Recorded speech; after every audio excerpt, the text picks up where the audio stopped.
Is everybody in the world blind? Please, Lord, give me a sign, a sign. I feel like I'm losing my mind. Is everybody in the world blind? Please, Lord, give me a sign, a sign.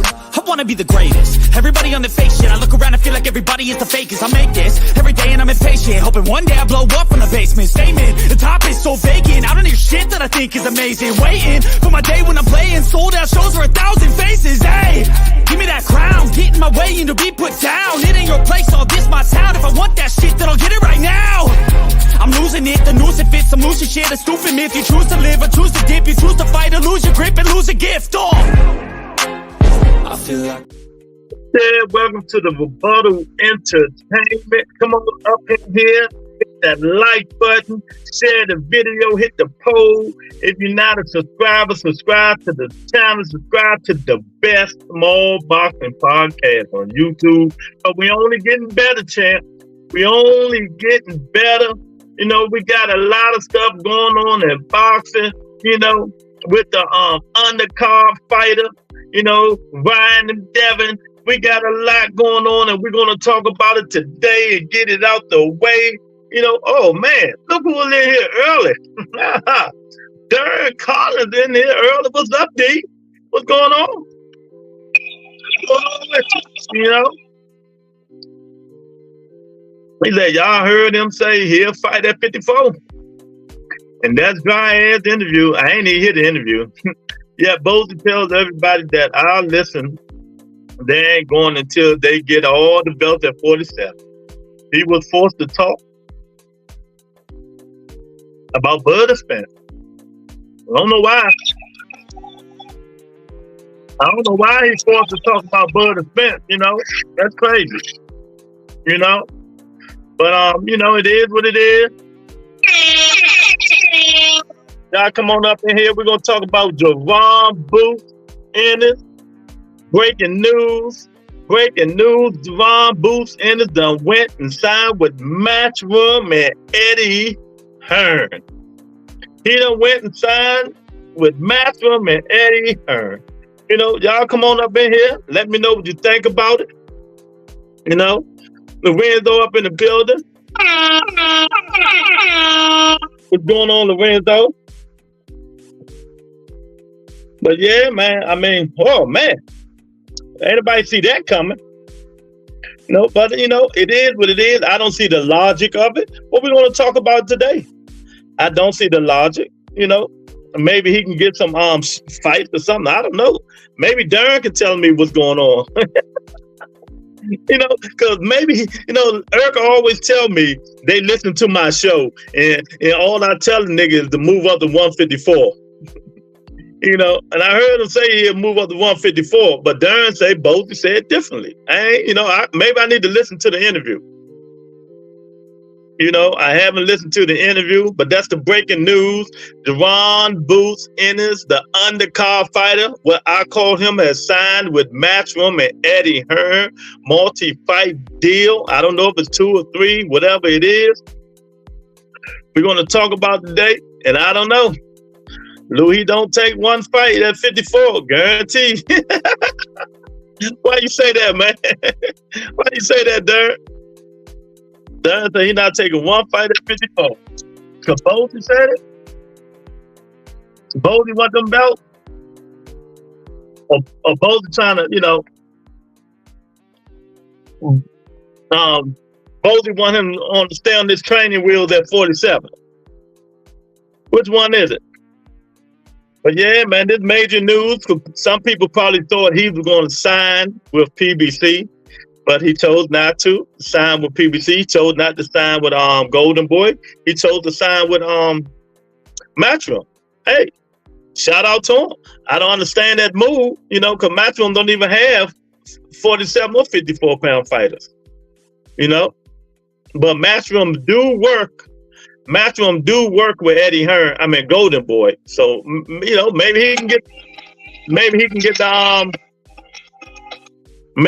the Virgil Ortiz fight from Golden Boy. Maybe he can go fight some of the dudes over there at Golden Boy. I say, his daddy has said on several occasions they want to clean out dead ass boys. Ain't nothing there. I don't believe that. I gotta see that, Darren. I don't believe that. There's nothing at 47. So how are they gonna clean out the division when there's nothing there? You know, he want to be a proud papa. Bo, do you want to be a proud papa to keep your cub at 47 instead of move up there with the big boys? You want to keep your little cub, the undercard fighter Bruce Ennis, at 47 instead of move him up there with the big boy Bozy? You know, nah. I've been telling you this. Move up to 54 and get some smoke. Ain't nothing at 47. Mario Barrios, Stenonas, and all them dudes. Them ain't no fighters. Move it up to 54 and get some smoke. Go fight Erson Lubin. You know, go fight Lubin. You can even go fight Jerry Hurd bum butt. You know, there's a whole bunch of fighters you can fight at 47, man. A plethora. You know, Castano, Charlo, Spence. There's a whole bunch, but you signed with Matchroom now. And what did I say last week, you guys? Who got the most 54-pound fighters? PBC. And so that's why I don't understand the move. That's why I don't understand the move, Darren. Bozy literally says this all the time. He was bragging about getting that email belt before they got it also. Boots need to put his foot down. Boots need to put his foot down. You know, he need to put his foot down, man. You know, nah, I'm not staying here. To fight who? Just to call myself a champion and fighting nobody. The only good name will be Mario Barrios, and that's it. Other than that, he need to move up 54 and get that smoke. But what I'm asking you guys, I don't understand the move. Name some 47-pounders that Matchroom has. You know, you can barely name some 54-pounders they have. You know, I have to look it up on my phone. But Golden Boy have some, and Eddie and Oscar do a lot of good work. But them dudes ain't nothing. Only one Golden Boy got is Virgil Ortiz, and he already turned down the Boots fight. So let me ask you again. Why? Why you move to Matchroom? I understand Matchroom will keep him active though, fighting people that don't nobody know, but that's not going to help him. That's not going to help Boots Ennis achieve his goals. You know, you go to Matchroom and don't fight nobody. You know, Darren, you know any special fighter over there on Matchroom? Because, you know, it's a lot of, I know some Russians and some Ukrainians over there at 54, 47 that Matchroom probably have he could fight. But other than that, I don't know. That was a good move. But, you know, time will tell. But like I tell people all the time, I'd rather you be active than inactive. He said nobody. Oh, man. Nobody. No. I'd rather for you to be active than inactive, man. It's crazy. I don't know what's going on with them, these fighters, man. You know, Ennis is a good undercard fighter right now. He's a good undercard fighter. Until otherwise. Until he fights others. You know? I don't understand. But maybe they know something we don't know, Darren. Maybe they know. Maybe they know it's some good fighters at 47 besides Boyo and Stenonas who fight on Canelo undercard May the 4th, 5th, whenever that fight is. See how they looking. But we do know 54 go 12 deep. 54 go 12 deep. You know? So, but what I'm understanding, somebody said, and I don't know if it's accurate or not, they said Boots Ennis was going to move up to take the Tim Tszyu fight, but they gave it to Keith Thurman. I don't know if that's true or false, but you know, of course, Keith Thurman gonna get seniority over any of these dudes. You know, maybe not no more since that last injury, but he will. So now that Boots Ennis to move the goalpost a little to Matchroom, tell me who we're going to fight. Tell me who you're going to match him with besides Conor BENN. And I always say I want to see that fight because some reason, I don't know why, Darren. I like Conor BENN. You know, Conor BENN, you know, well, he ain't on them drugs. He ain't on the steroids. He ain't got that pop no more. But he will fight. He'll get in there and fight. Booth probably put him down, put him out before 7, 8. But I'm going to watch it. I'm going to watch that fight. That's what we're going to fight because both of them said they got a fight announcement coming soon. Coley Clawley about to fight some guy I never heard of before. You know, so it come to fruition. It's all come to fruition now. You know, but hey, shout out to Boots Ennis. You know, and people, let me tell y'all people something, man. Oh, what PBC going to do now? Oh, see, yeah, they leave. Oh, PBC broke again and all this shit. Let me say this, you idiots. Boots Ennis was never a PBC fighter. You see, and that's how stupid you guys say, because y'all don't even know. You don't even know about it. You know, y'all say stupid shit like that. And Boots Ennis is not even a PBC fight. That's right. The next big announcement is Conor BENN. Yeah. 1,000%. 1,000%. The next big announcement is Boots Ennis to Conor BENN. And they got to fight here in the U.S. because Conor BENN can't fight overseas. He will never sign the PBC. But, you know, during them casuals, they don't know this. Like, I heard somebody put something on Twitter. And they were like, now, yeah, what PBC going to do now? Even Steven Espinoza went on. He said, "You idiot! He wasn't never signed to PBC." Oh my God, man! This stuff is boxing is starting to become a headache. I'm serious. It's starting to become a headache, man. If you're not arguing about Tank and Devin, you're arguing about some other stuff, man. I mean, when it's going to give? When is it going to give? Yeah. When is it going to give? I don't understand, man. Like yesterday, what's next for Terrence Crawford? He let his momentum go down. What happened to the momentum? He had the momentum. Coming off an Earl Spence fight, he let it drop. Why Terrence Crawford let his momentum go? You know, he should at least stay active. I know he won big money fight, but Charlo is crazy, gone psycho. You know, I don't understand. I don't understand, Big Tony. Maybe you can help me. $50 man that he don't want no smoke. What's going on, $50 man? Yeah, I don't understand, man. Everybody's like, oh shit, Lou, I'm in the building. Oh my goodness, yeah, the shit is crazy, man. The shit is crazy. I just don't understand, you know, some of these people, man. I really don't. You know, especially the casuals who be going, you know, they come in here. The casuals come in here. They think they know everything and they don't know nothing about boxing, man. You know, the thing about it, I tell people all the time, believe who you're going to believe, right? Promoter, manager, whoever. But do your research. Do your research.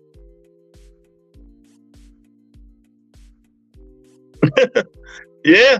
Oh, we got Mike Larry in the building.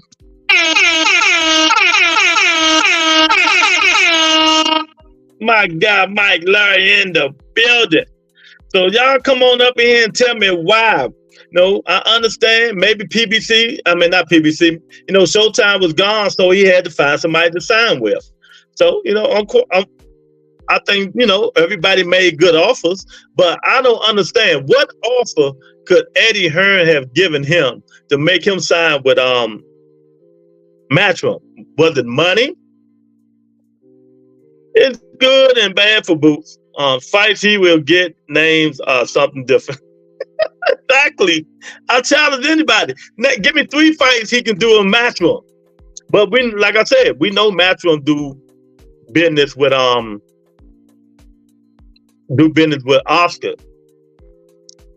So I don't know, man.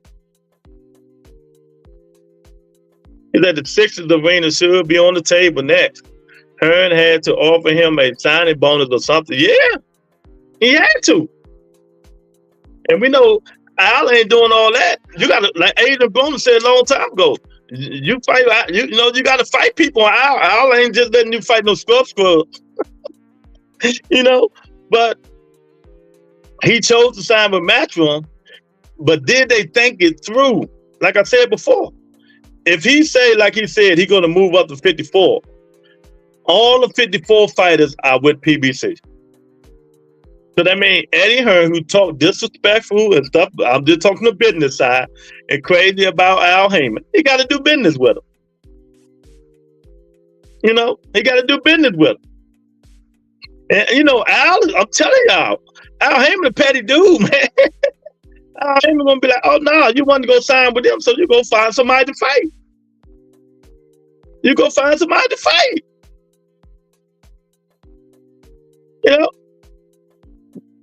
You wanted to sign with them, so you go find somebody to fight.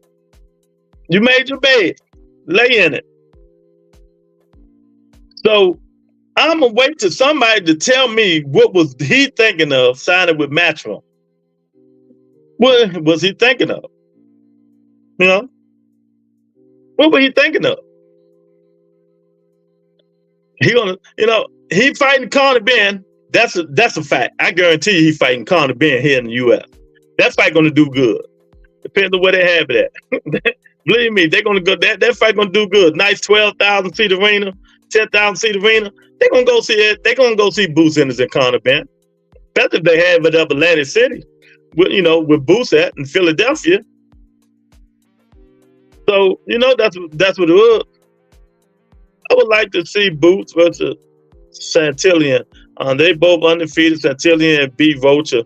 I lost money that fight. Yeah, Vulture was done, man. I don't know what the hell happened to Vulture. That one big knockout he had 2 years ago, he was done ever since. They got Santillan. That's who he might fight too. But the thing about it, Mike, who knows Santillan? But hardcores. Don't nobody else know. They don't know what the fuck Boots fighting. You see what I'm saying? He's not a known dude. They can be like, what the fuck Boots fighting now? Golden Boy got Ortiz and Vulture. That's it. And Oscar ain't letting Ortiz fight nobody. Yeah, you see who he about to fight now? Thomas DeLorme. Somebody Boots Ennis killed in 1 round. Somebody Boots Ennis knocked out in 1 round. And they fight after the week after Devin and them fight, April the 27th. April 27th. So I don't know. But I figured he trying to get Virgil a fight. That first fight was, stopped from a cut or something, right? Virgil and them. So I don't know. But yeah, Mike Larry, Santillan, don't nobody know. And this gonna be the problem. Boots gonna get the fights. He gonna stay active. But he's not gonna get the fights that he should be getting. It is just so stupid. I mean, I even hate it. I hate when, this side of the street. But if you're a businessman, you want to keep your money on your side of the street, make the biggest money possible. It shouldn't be like that. But that's how it is. Boston is screwed now. Boston is screwed. So, how is he going to get these fights? I don't understand. The Lord May Ortiz last fight was a tomato can. It's ridiculous at this point. Yeah. I understand, Austin trying to get the man rounds. He's been out for almost 2 years and stuff like that. But come on, at least give him somebody that he's going to fight, darn. You know what I mean? Let him fight somebody that he's gonna fight.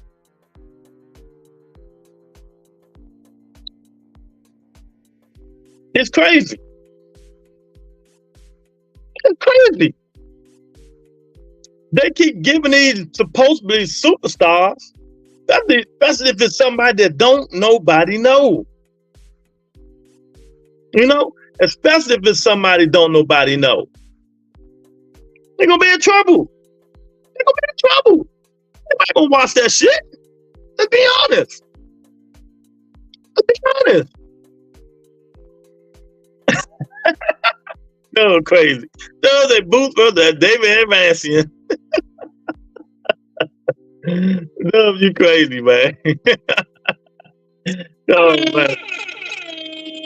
I don't know who it's going to be, but I know one thing.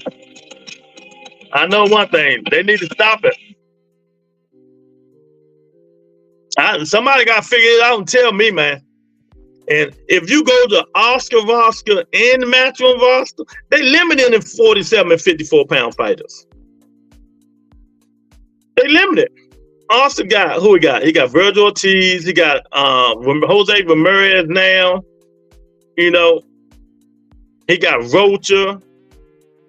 He got Conor BENN. And probably some other folks that don't nobody even know of. You know what I mean, Doug?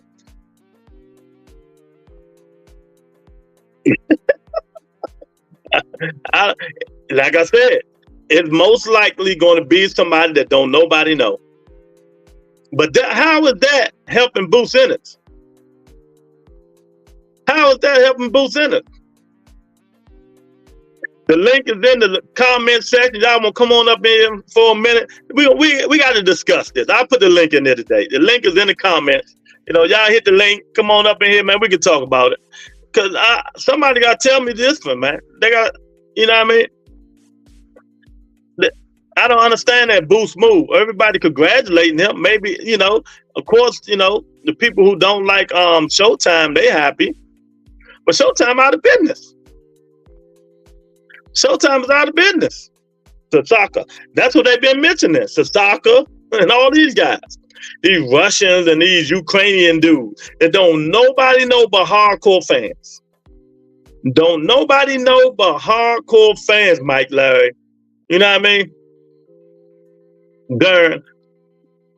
So why is it going to happen? Why is it going to... This shit is puzzling. You know, it's puzzling, man. You know what I mean, Dub? It's puzzling.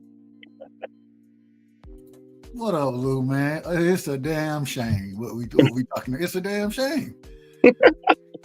You said it before, and the more and more I'm looking, I had to, because, you know, we all understand that 47, it's been struggling. Since Bud and EJ held the shit up, and now that they getting the hell on, the division been struggling. We understand this. But for you not to be able to get the fight, some type of way end up fighting Cody Crowley, but not being able to get the fight with Amantis Stanley-Onis, right? I don't know how that happens. The only person, and then for you to sign where you to sign that, the only people you got that you can fight over there, we gonna end up seeing something crazy, man. Boots and Adrian Broner, Boots and the winner of Adrian Broner and Blair Cobb, or something crazy. It ain't nothing else out there. Yeah, man. I'm waiting for people to tell me, give me a solution of why he did. I understand he will be active, but he'll be active fighting people that don't nobody know. $50 man say they don't want to fight nobody anyway. Look, he already done fought the dude Karen, right? Yeah. Cody Crowley, and this is the thing about the IBF. The IBF, the first 2 slots are vacant. I don't even know how that's even possible. As far as being the mandatory, they fought Cody Crowley, Santillan. Nobody has a clue. I mean, I know Santillan. He a decent fighter, but they don't move the goalpost. He not gonna get no credit for that fight. He definitely ain't gonna fight EJ. Jin, I've never seen this dude, Jin Sakasaki. I ain't never seen him. Have you seen him? I ain't seen him. Nah. We got my guy Larry Lopez in here. It's a Booth's career was stagnated on that side. On what side? Talk and speak your mind. Speak your mind. Set yourself up. You know, but I don't know, man. You know, but y'all know what I call Booth. Booth ain't nothing but undercar fighter until proven otherwise. You gonna have to, I mean, let me ask this, Lou. Let me ask this. Do you blame Boots for that? You know what I'm saying? Or do you blame the quote unquote promotional companies for that? The suits, as I like to call it. What I'm understanding, Stephen Espinosa say a lot of I can't blame the Boots because Stephen Espinosa said a lot of people was turning them down. Yeah. He said it again today on Twitter. Okay.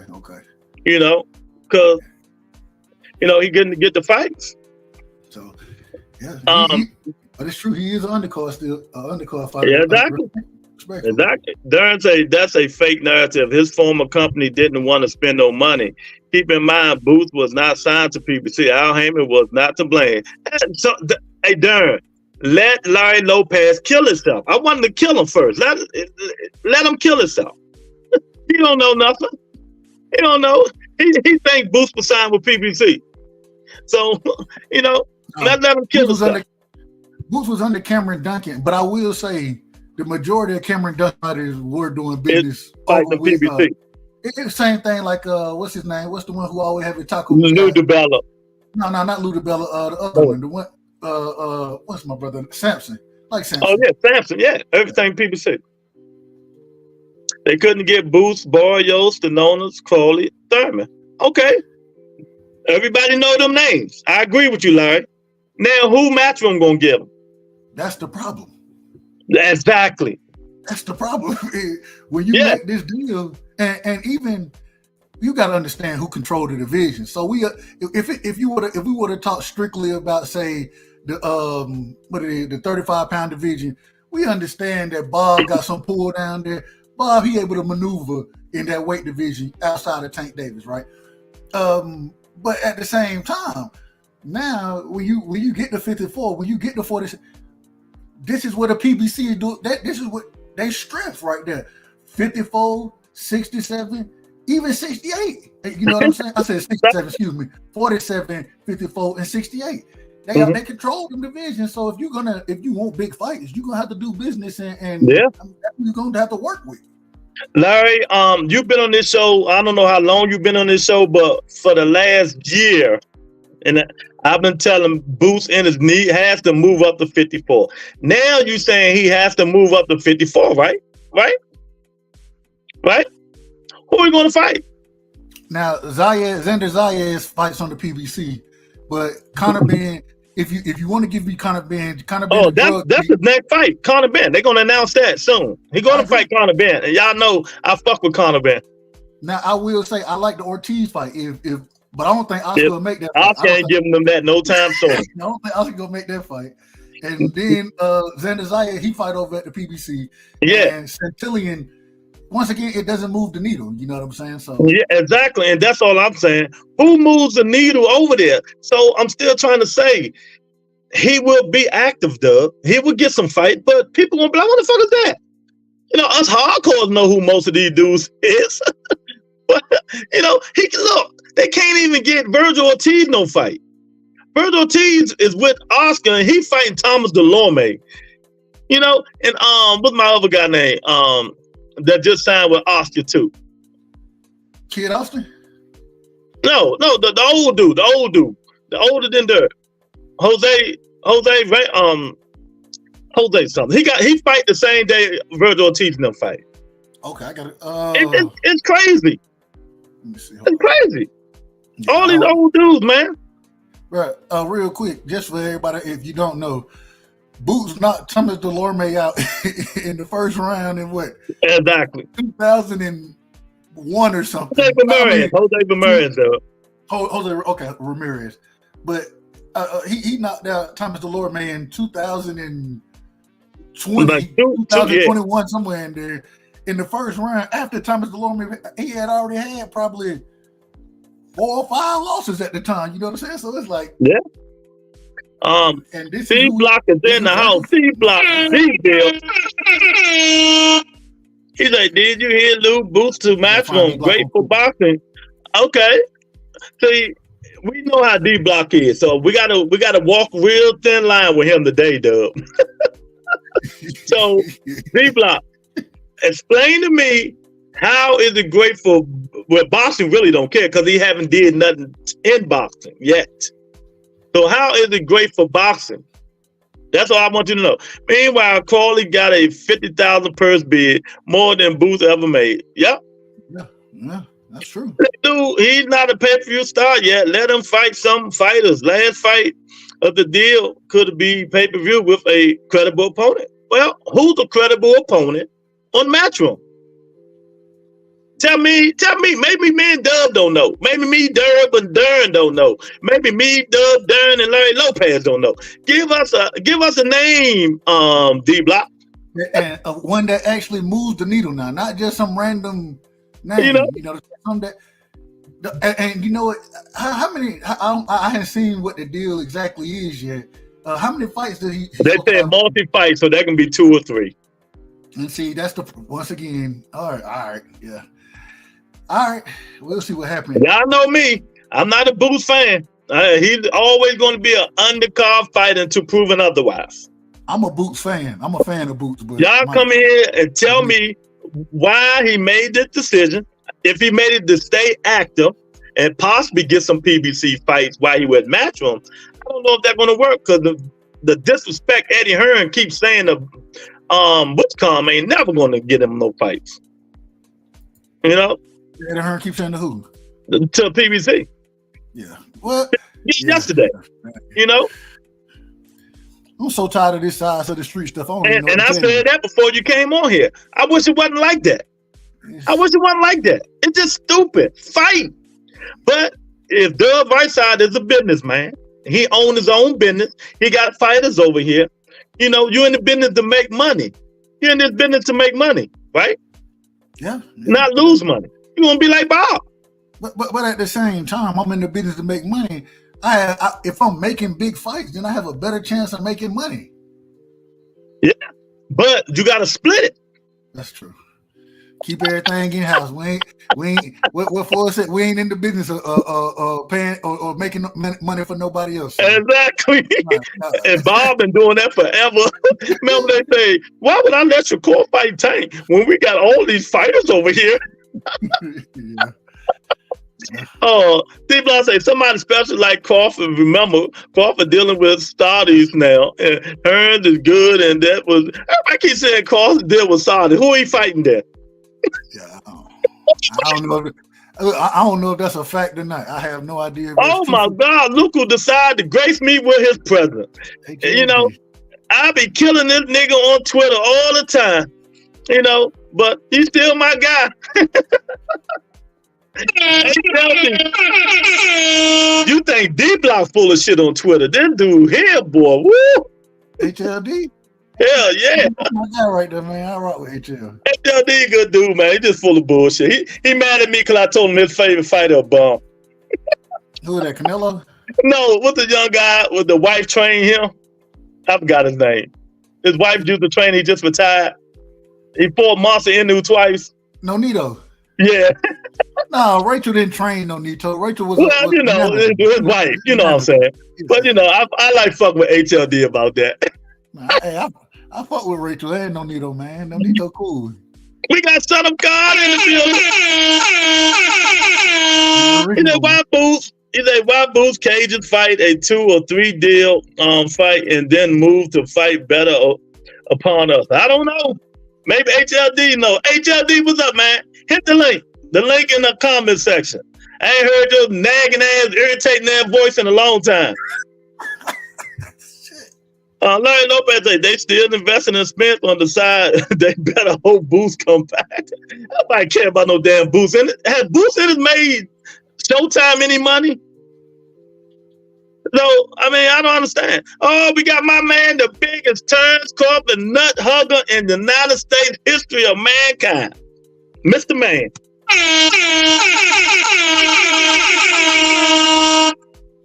He say Tank Davis not my favorite fighter. He trying to be funny. Benito Danez, Nonito was a beast, yeah. Mr. Man had a long time. Boots did the best move. Yeah, if you want to be active, I feel you. Wait a minute, hey, I'm tripping. Oh man, you think Boots did the right thing, Doug? I just, like I said, I just don't see it yet. I gotta, and maybe I'm not seeing it from the right view and the right eye, but at this current moment, I just don't see the big fights over there yet. I don't see them, so I gotta see how it all plays out. But it's hard for me to say that he made the right move right now. It's hard for me to say it. But at the same time, I gotta say this: hell, he went. It can't be too much worse than what it was. Exactly. He wasn't getting no fights over at Showtime, so hey. He wasn't getting no fights anyway. So yeah, it probably was the best move. I don't know if he had any real great moves that to be made at this current moment in time.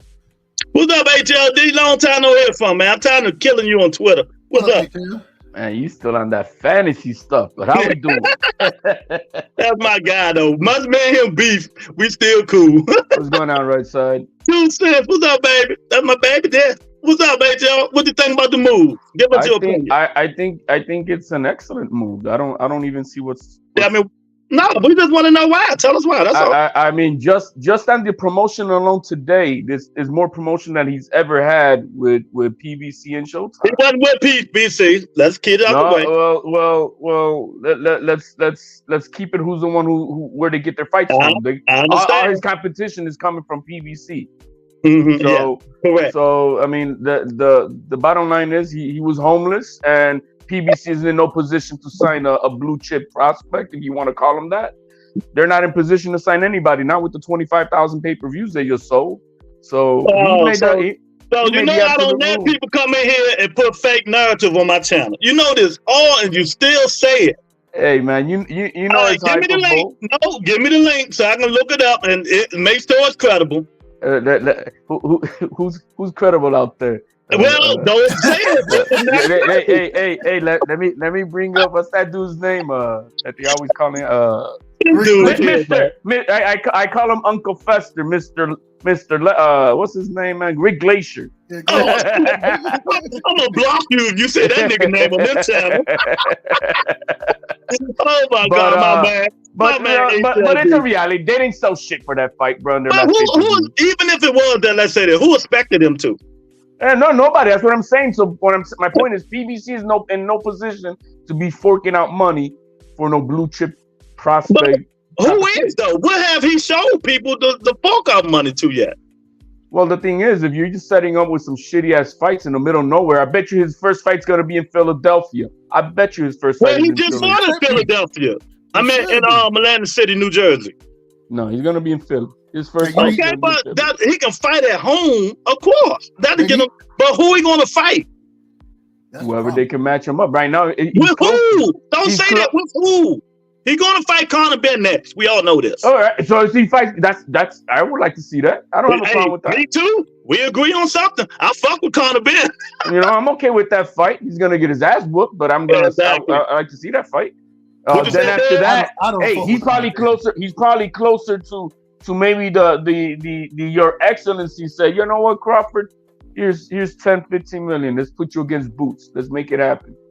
You don't know that. We don't know what's under the table right now, what's going on behind the scenes. Yeah, y'all got more faith in them dudes than I do. That's for sure. But hey man, they're forking out money. But bottom line is, the kid wasn't active.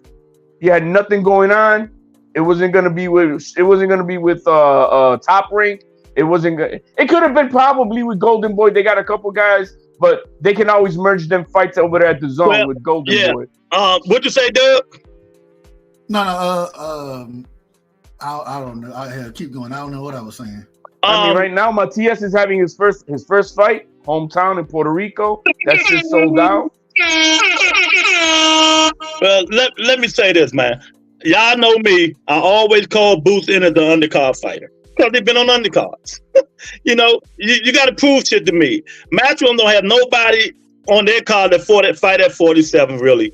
They're going to get some fights, but like HD said and Dub said, they're going to go fight Oscar people. But he will not get that Ortiz fight no time soon.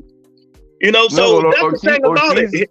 The good thing about it, Boots, they say he's going to move up to 54. That's what they just said. He can move up. So the thing about it is, if he do move up to 54, all I'm fighting PBC, 85% of them. Let's see. Well, 85%. Give me 5 fighters that's good that people know that's not from PBC. Well, if Crawford fights at 54, but we talking realistic shit. We ain't talking shit that's way beyond. No, Crawford's gonna fight for that 154 belt. He's gonna be a free agent. Yeah, but I don't. Well, who he gonna fight for the 54 belt? Another Kardashian that he's gonna fight. Josh Kelly. Yeah, I don't know. No, it's some other dude. Israel Mods Kardashian. That's what I call. I call him Kardashian. You talking about Midramov? Yeah, Israel Midramov. Midramov can fight, but I don't know if he's gonna. I think he's supposed to be going because the WBO is supposed to be the one who's gonna let him move up and challenge for the belt. Hence the reason he was supposed to fight Sebastian Fundora. Yeah, that's not gonna happen. That's not gonna happen. Hold on, let me finish first. He was supposed to fight Sebastian Fundora, but Fundora them said they would go ahead and drop the belt. Plus, they're doing the rematch with Tim Tszyu. And so, if he does go for the WBO belt and that belt gets dropped by Sebastian Fundora, then I believe Josh Kelly is going to be the mandatory. And it's interesting because Josh Kelly does fight over with Matchroom, right? Which I don't know what you think about him. He ain't worth a damn, in my opinion. The WBO will put that belt in line with the other belt of the WBA and make that a unification fight. We're not going to make up stuff on this show. You know, we know. The other one is a makeup too. Yeah, but WBO do special shit. They kind of, cuckoo. So I don't think they're going to put 3 belts in one. I don't think they're going to do it. No, 2 belts, just like they did in the last one. Well, with who? Who they gonna merge it with? With the Israel. Okay, no. I'm talking about what faction body? It'll be the WBO and the WBA if what my brother. Yeah, because Crawford could fight Israel for the WBA. Mm-hmm. And if but I really don't think that they're gonna Fundora's gonna keep that WBO belt. No, he's gonna drop it. They're not gonna make him drop it. Not with these fighters all hurt and whatnot. What's Crawford gonna do? He ain't gonna wait till November. Well, who cares? That's my point. So he's gonna fight for that WBA belt. I said something yesterday that I didn't want to talk. I just think Crawford fucking himself up. He had the momentum, beat the living shit out of Earl Smith Jr. Now he's at a stalemate. I don't understand this guy, man. I just don't understand. Hey, there's another fighter that's going to be heading over to Matchroom very soon too. Let them all go. Don't matter. Yeah, Gary Russell's heading that one. Oh, Antoine Russell. He ain't going over there. I got. He is. Want to bet some money? I bet on that. I can make a phone call right now. Want to bet some money? He ain't going to tell you he's not even. He's going to tell you that. Stop guessing and tell me if you know fact, because I can make one phone call right now and tell you that. Please do, and I'll tell you he's like no comment. Oh my God! see, that's the thing about it. I mean, I don't like these hypotheticals. He's another Showtime fighter. He got a fight coming up in the next couple of months. Y'all don't even know about. So just let it play out, man. Stop assuming. Let it play out. But why are we tripping? The guy's homeless. We'll see, right? We gotta assume. When you assume, you make ass out of you, me, Dub, and the Bottle Entertainment. Where is Gary Russell gonna fight within the next couple months? You'll see. It ain't Showtime, right? So then you will see. But why wouldn't it be Showtime if he done been fighting? It ain't Showtime. Showtime is not Showtime. Gary Russell Jr., Mr. Gary Antoine Russell will be fighting on Amazon Prime. If y'all want to know, Antoine Russell. Yes. So I'm gonna leave it there. Why would he stay over there if they have no 140 pounders? HLD just have his own, Except for Pitbull Cruz, I guess. I don't know if he's directly signed to them or not. But yeah, who else in here? We got Miss Ann in the building. Everybody's in the building doing their thing, man. But as far as Boots goes, you gotta. I think it's a great move. The kid was no activity, no nothing. He probably have a fight in the next, couple months. Well, or so. He got a fight with Carter Ben coming up. And that's a good fight. And that's going to be a big fight. Yes, it is. I want to see it. For some reason, I told Doug, I like Conor Ben. I don't know why. It's a big fight. I don't know where it's going to take. It's going to have to take place over here because he's suspended over there or whatnot. You know, so it's gonna have to be here in the States. He's not approved to fight in the UK, I think. So so I mean, it'll be hey, I think it'll be a big fight. I mean, a big coming out party for Boots too. You know, so that'll be his headliner card. Yeah. You know what? I just want to see these dudes fights, man. They can go over the zone, Matchroom. They can go to Octagon, to Hexagon. Just get in the ring and fight. And they're already we can't make up shit if we don't know what's going on. Today's promotion that they did with the video, not Matt, that's the most he's ever gotten in his life. Oh, you're talking about the Matchroom promotion? Did you see that, Doug? No, hold on. Give me 1 second, Lou. Hold on, give me 1 second. Okay, yeah, I seen the HLD. That was nice, wasn't it? It was nice, bro. I mean, you know, I thought it was good, bro. I mean, they took their time to make it, and hey, man, I'm happy for the kid, man. I'm happy for him, you know. I mean, I'm happy for him too. You know, he can't stay inactive, going there and get some fight. But the thing about it, and we all know this, y'all can say all this sucker shit all y'all want. People going to be like, who was that? Who was that? Who was that? Who the fuck he fighting? That's how you built you, but you got to build them up. But no, not the mighty Boots Ennis. That was not the mighty Boots Ennis. You know, everybody starts from somewhere. Not everybody started superstardom status. And I think it's more turmoil in there because I think Boots is thinking one way and his father's thinking differently. Boots say he will go up and fight at 54. He wants to. His father say he wants to stay down there and get the belts. What belts? And fight who? Well, I think, Luke, and it's interesting because with Bozy, if you listen to him, Bozy has always been the one saying, and you know who you remind me of? Kid Austin dad. Bozy has always been the one saying, we want to be undisputed before we move up. We want all these guys. And now, because they had, regardless of what you want to say, they ain't been in position to get the big fights. They ain't been able to pull the belts in. Okay, you got the IBF. In your next fight, what happened? You got Cody Crowley. It ain't no unification, nothing like that going on with. I don't know why when the Mario Barrios fight or even how he get the fight with what's the brother name? Montes Stanlionis. How he didn't get their fights? That dude hasn't fought in 2 years too, man. I'm surprised he hasn't walked away either. Well, Stanlionis fight May the 4th on Canelo Alvarez card. Mario Barrios fight May the 4th or 5th, whatever day it is, on the Canelo Alvarez card. So them two get a fight in. And I'm just saying. And so how didn't Boots end up in either one of those fights? How didn't that happen? Because you got to offer him a contract, and I don't think PBC's in that position. That's not what Steven Espinoza said. He did re-emphasize just now on Twitter. They offered them dudes fight, and they turned it down. So y'all got to stop making up shit. He could be bullshitting too. He could be bullshitting too. That's Espinoza. I understand you too.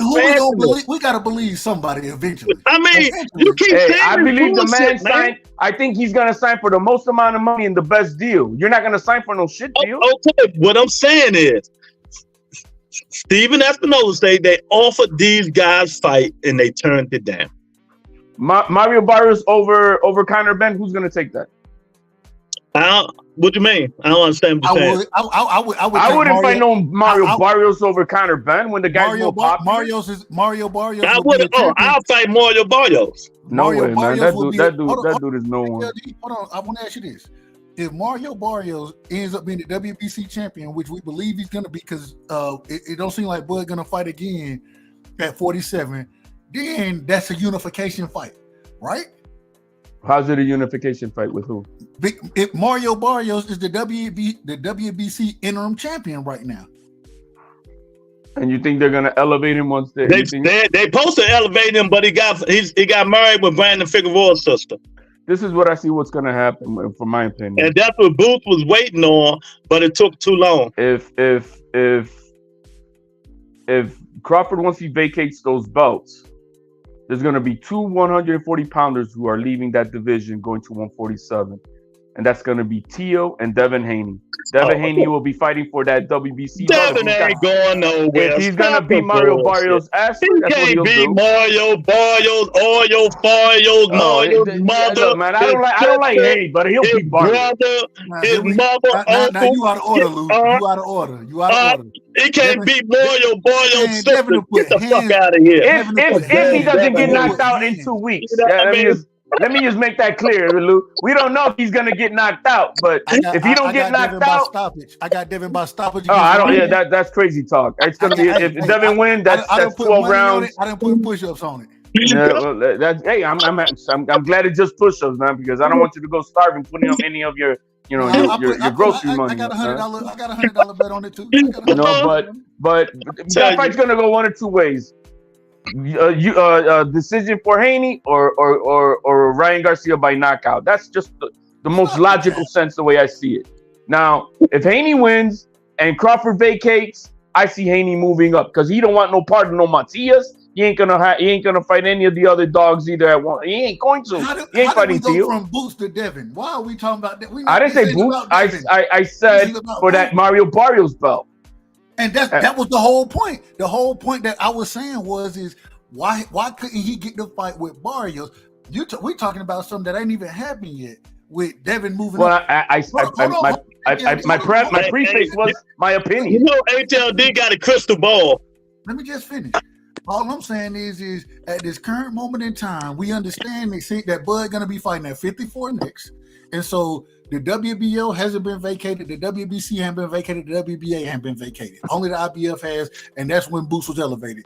Why wouldn't Boots be trying to make the fight? And why wouldn't PBC, whoever you want to say, why wouldn't they have him in the ring with either Barrios or Stanley Jones for a unification bout? That's what it should be. Because he's going to make more money against Conor Benn. Oh, God. He got to answer everything, don't he? It's the truth, though. He's going to make more money with Conor Benn. He's going to make some money with Conor Benn, but I don't know how much. You know what I mean? Only reason he'll make money with Conor Benn if they fight in the UK. It ain't no money to be made in the States with Conor Benn. He'll make money here in the States. Hey, we got my guy up in here, Mr. Fine. D-Block, D-Tail, D-Bill, biggest tank hater in the world of mankind history right here. Him and Larry Lopez. What's up, D-Block? Got tank name on you better stop showing folks that, man. You look crazy as hell showing us that. You know you my brother. You know you my brother, but you look Mr. Anthony Crawford needs to drop the diva attitude. Yeah, diva. What's up, D-Block? I think it's beautiful, man. I think Boots Ennis comes in, man, and now he has a promotional company behind him that actually will do their best that they can do to give him the best fights. I think there's no more limit. No, you ain't got nothing to back you up. I think he really has somebody behind him now. DAZN they believe in him also. I mean, Matchroom believes in him. I think a lot of people believe in Boots Ennis. He's the new upcoming guy. They call him the next Roy Jones Jr. He got certain aspects. Don't put him in Roy Jones. He can't hold Roy Jones job strap. Stop it. I said certain aspects of Roy Jones Jr. We haven't seen that since the 90s. Let's be honest with that. And I just feel like he brings that old school mentality, and it's true. I think Crawford is the best 147 going to 154. He's still the best at 154. You got it, but I know what people are gonna say. How can he be the best? Because he's shown it in the ring. His skills. I proved it in the ring. Who he prove it with? I feel like even Canelo Alvarez going up to 175 and knowing that was his first fight to fight at 175 against Kovalev, and we knew that he was the better fighter. So we already know. Even though he hasn't proven himself, we know that if he fights at 154 Fundora, if he fights at 154 Tszyu, that got exposed, he's a certain degree type of fighter. Fundora, he's been knocked out. We already know that. You know who I picked that night. But at the end of the day, you can see it in your own eyes. Like we know who the greats are. Not greats. I can say I don't give people the eye test, and you know this. Yeah, I give people the eye test too. I don't. Oh, I do. You know why? It's about I can actually say there's some bums that can knock out anybody and they can look good. And we also know Terrence Crawford 3 years ago when he first saw Fundora fight, said, I don't want to fight that guy. I think he's a cheat code. Well, I mean, Lou, things change in time. You know I'm just saying. I'm just saying. Yeah, hey, Lou, now that you say that, everybody, now that you say that, why didn't the WBO strip this kid already? Weren't they supposed to go in negotiations within 5 days? See how everything went away? I ain't hear you. Say that again, HLD. Now that you said that, Crawford mentioned he didn't want to fight Fundora. Why haven't they stripped Fundora? Didn't they order 5 days negotiation? They couldn't. Oh, I guess because they ordered You could heal, but the negotiations have to be done with. Yeah, I guess they haven't done it. So that fight ain't not gonna happen. What fight? That they're gonna make Fundora either. Well, you can't make them do nothing. Right. That's not gonna happen. If they, if Samson the man of his word, like they said, like he said, I don't think he's going to rematch Tim Tszyu. That's what he's going to do. I hope he does. I know all the. That's what I want to see. I don't care. I'm okay with that, and for all the shit that man be doing, talking with the Benavides and all that shit. If this is the one honorable thing he's trying to do, for whatever reason, it's the right thing to do to me. So I'll back him up on that. Yeah, 1,000%. 1,000%. That fight. I still blame Miss Corner. They should have called that shit in the third round. That man couldn't see out his eye. And I was rooting for Fundora. I'm still on my parlay winning for Fundora, but Tim Tszyu need a rematch. He's earned it. He saved the card. He could have said, Fundora, no, I'm not fighting that guy. No, he saved the night. He didn't quit to make the first PBC showing on Amazon. Would have looked. Imagine it would have been even worse. Had he stopped the fight, within 3 rounds, it would have just he did everything to if you want to call it, be loyal to the promotional company. Yeah, 1,000%. Welcome to the Rebuttal Entertainment. Hit that like button, hit the post, share the video, man. Boots Ennis the move to Matchroom. Is it a good thing? Is it a bad thing? Who are we going to fight? Blah, blah, blah, blah, blah. Is there going to be any name fighters over there that are going to get them? But one thing we do know, Eddie Hearn and Oscar De La Hoya, they do work together. So maybe, they can mention match fighters over there. He's going to be fighting a lot of Ukrainians and Russians that don't nobody know. And that's what I think going to hurt him. But HLD say he's going to have to build himself up. So, hey, we'll see. A starter with Conor Benn is a great way to start it. Yeah, I'm with you on that one. That's the first thing we really agree on because I fuck with Conor Benn. Rebuttal. Can I say something? Yeah, go ahead. Hey, man, I'm sorry, man. I got to go. I'm working out right now. I got my daughter right here in the truck. She's going to work out with me. Okay. Because I got a big fight coming up in June, man. Okay. I got a big fight coming up, and I got to get in shape, and I'm going to Houston. That's what I'm telling you. I'm going to Houston. We're going to do a pay-per-view event between me and somebody. Okay. I hear you. Yeah, Doug, I think Doug knows who he is. So I just want to let you know, man, we go down to Houston, it's going to be fun, brother. Is it that guy you always arguing with? What's the guy name? I think I know. What's the name? The guy you put on Twitter yesterday? No, fuck that motherfucker. He a fake ass. Yeah, he always fake. But Dub, let me ask you a question. Dub ain't here. He had to leave for a minute. Okay, let me ask you a question. If it was up to you, what do you think Boots Ennis would have done? What was his best option? Just out of your own opinion. I mean, maybe I haven't heard it. Maybe you already said it. But do you feel like... Okay, if I was Boots Ennis, I would have been... This is me, HLD. I would have been moved up to 154. 54 got all the smoke. They got all the smoke up there. Forget the under... Sometimes you got to say, fuck the undisputed. You got to go get the money and get the fights. You can't sit there and wait to be undisputed. Lord knows how long it's going to take him at 47 to get all 4 belts. It might not wait 2026 at 47. Move up, fight all. What I said a long time ago, HLD, you was on this show. The 2 best weight classes is 40 and 54. That's it. And they go 12 deep. 47 is dead now for a little bit. I said 40. No, I'm saying 47 is dead now for a little bit. Yeah. Lou, I gotta go, but I'm gonna still see the show while I'm in the gym working out. Okay. Yeah, man. That's just me, man. I always been killing him. I call him an undercard fighter because he always on people undercard, And like Steven Espinosa said today, they offer people fights. A lot of people turned it down. Okay, move up to 54. See, go fight Erkson Lubin. Go fight somebody like that. You know what I mean? Erkson Lubin ain't been ducking no wreck from nobody. Even though I think Boots will beat the living, out of him, HLD. Yeah, I mean, hey, we don't know what type of money he got offered, man, with Eddie Hearn. Yeah. We don't. And you know what? One thing I don't know: how many fights is it for? How many fights is it for? Is it a fight deal like they gave Matias? They say multi-fight. I don't know, so that can be 2 or 3. I don't know. I know they made Matias ended up signing a 5-fight deal, so I could imagine that'll be the same for Boots. But, I made a video about Subriel Matias about 2 months ago. Dude, they was pissed at me because I put every 140-pounder on there, and I say, pussy. None of them dudes want that wreck. I ain't put Gary Antoine on there, but I put Devin and all the rest of them on there. You know, the people with the belts. They don't want to fight that dude. They can say all that bull. Devin can Nick Favre can do all that bullshit.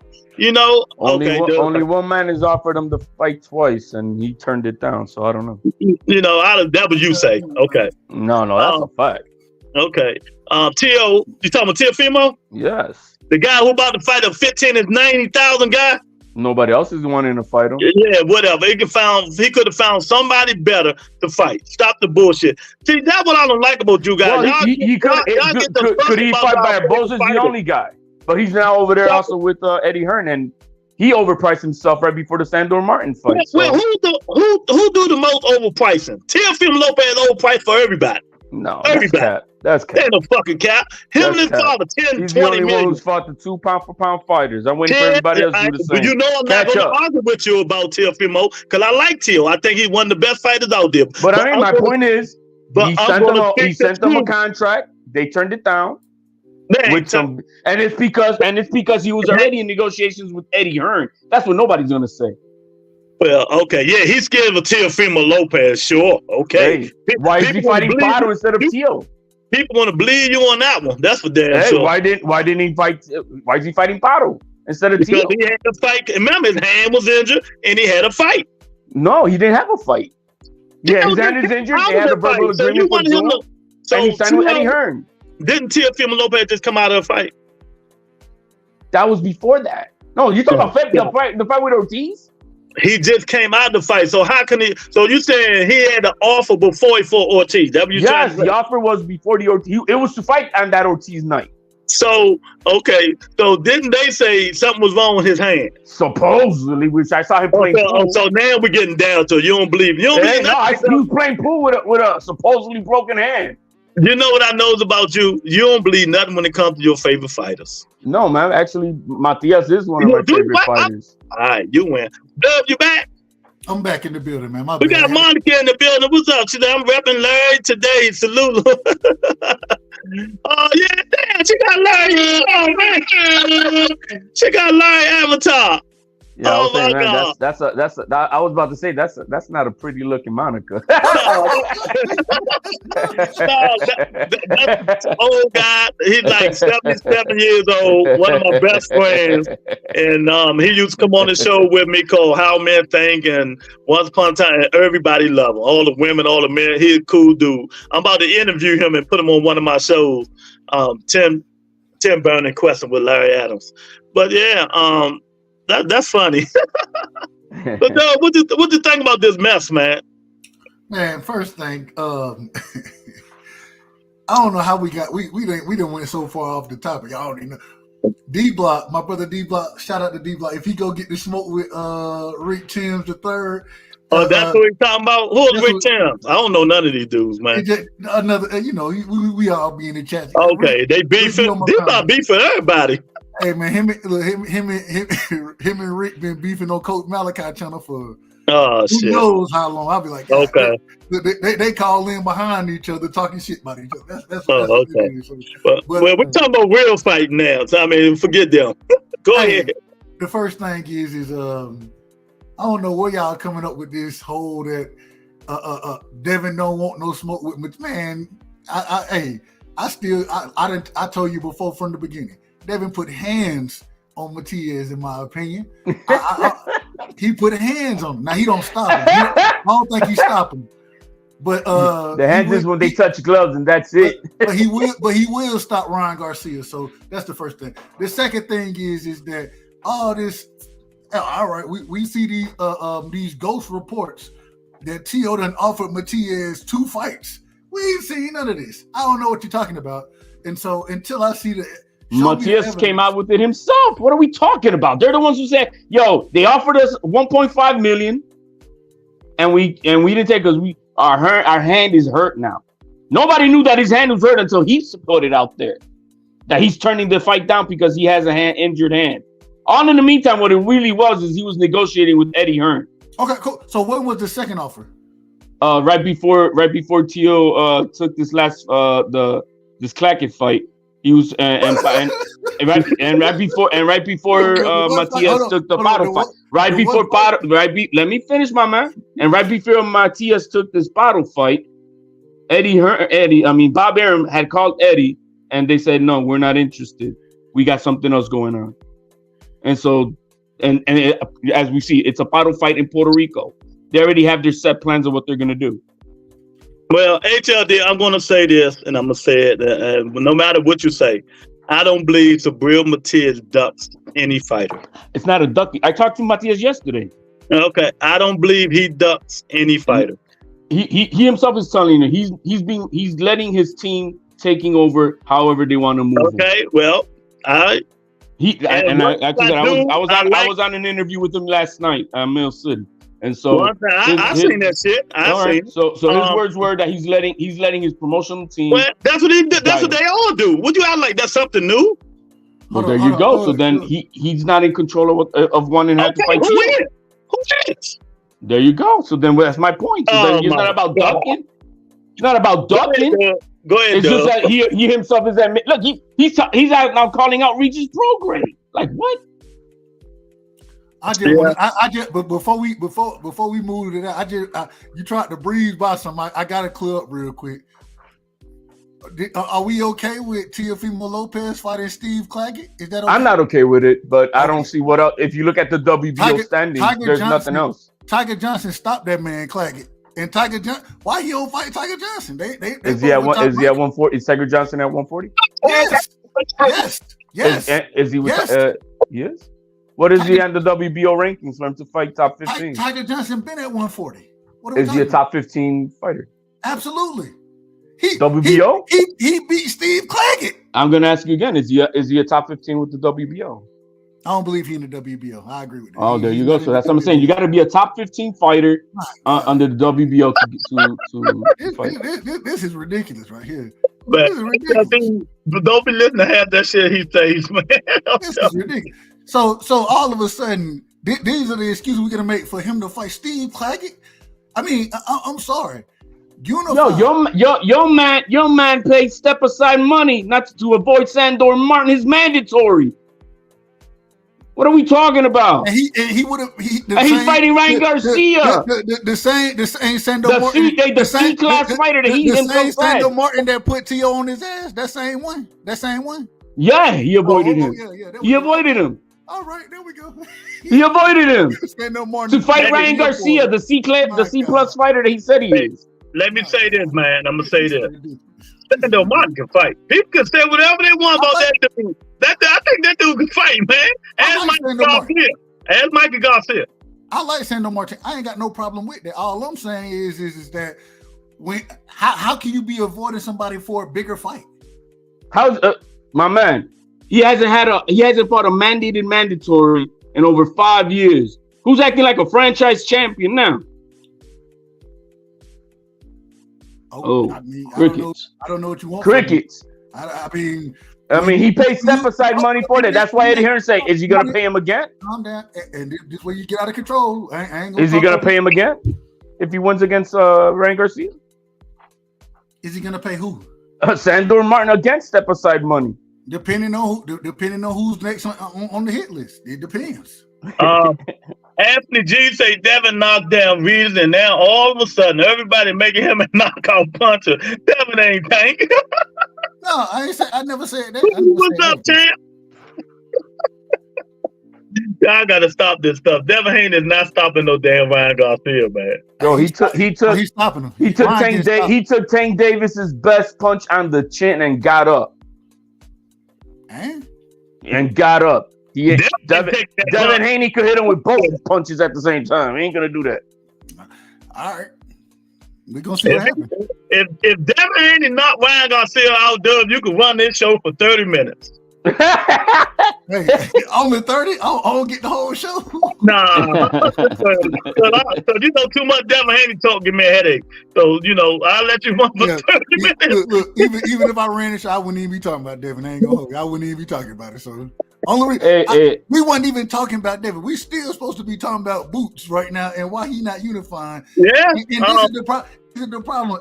I mean, Roberto, you know I tell you this all the time. When me and you be talking, well, I don't want to talk Tank. I don't want to talk Devin. We done talked it plenty enough. But this is where they take it. This is where they take the conversation for some type of reason. I don't know. You say Ryan is stopping Devin. Oh my God! What if that happens? It ain't. Let me tell you, if that happens, well, we ain't gonna talk about it. So y'all gonna get me off course. He said I can't stay off course. Oh God, that happened. Hey, if that happened, then I'm gonna be on this. Well, first off, I'm gonna knock out 100 push-ups. I'm gonna owe $100 to BVO, and then I'm gonna be right here on rebuttal, and I'm gonna be like, "Hey, rebuttal, I don't know what the hell I was talking about. I was wrong as hell." And, all I'm gonna know is a lot of these dudes is gonna delete their channels. Hey, let me ask you one question. Hey, you know one person who ain't going to though. Is how much better is this Ryan Garcia than the Jorge Linares that fought Devin Haney that night? That night. This Ryan Garcia right here versus that old Linares. He'd have knocked him out. Thank you. He'd have knocked that old wannabe ain't been good. See, you know my motto on this stuff, man. That was 3 years ago. Man, man been done. And that's our point. He's been done.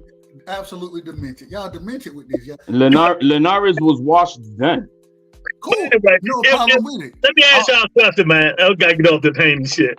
If you had your choice, HLD and Dub Whiteside, everybody in the chat, if y'all had y'all choice, who would you guys like to see Boots in its fight next besides Terrence Crawford? I already said it. I'm good with Conor Benn. Okay. Who do you think, Dub? I'm switching this one up right here. And Conor Benn, I think he beats Conor Benn pretty easily. I haven't been impressed with Conor Benn in his last 2 fights, respectfully to him. I'm gonna switch it up right here. I'm gonna switch it up. Yeah, he's decreased. He's decreased in size, like Baumgartner. I don't know what that means. All right, here we go. What if it was me? You know who I want to see Boots fight? And I know this. There's no chance of this happening. And I possibly think that he has a chance. Oh, I think that Boots beats him, but I want to see him fight Brian Norman Jr. That's what I want to see him fight. Brian Norman Jr. is getting knocked out in his next fight versus Santillán, bro. Stop the cap. Santillán is stopping Norman Jr. in the next fight. Who is?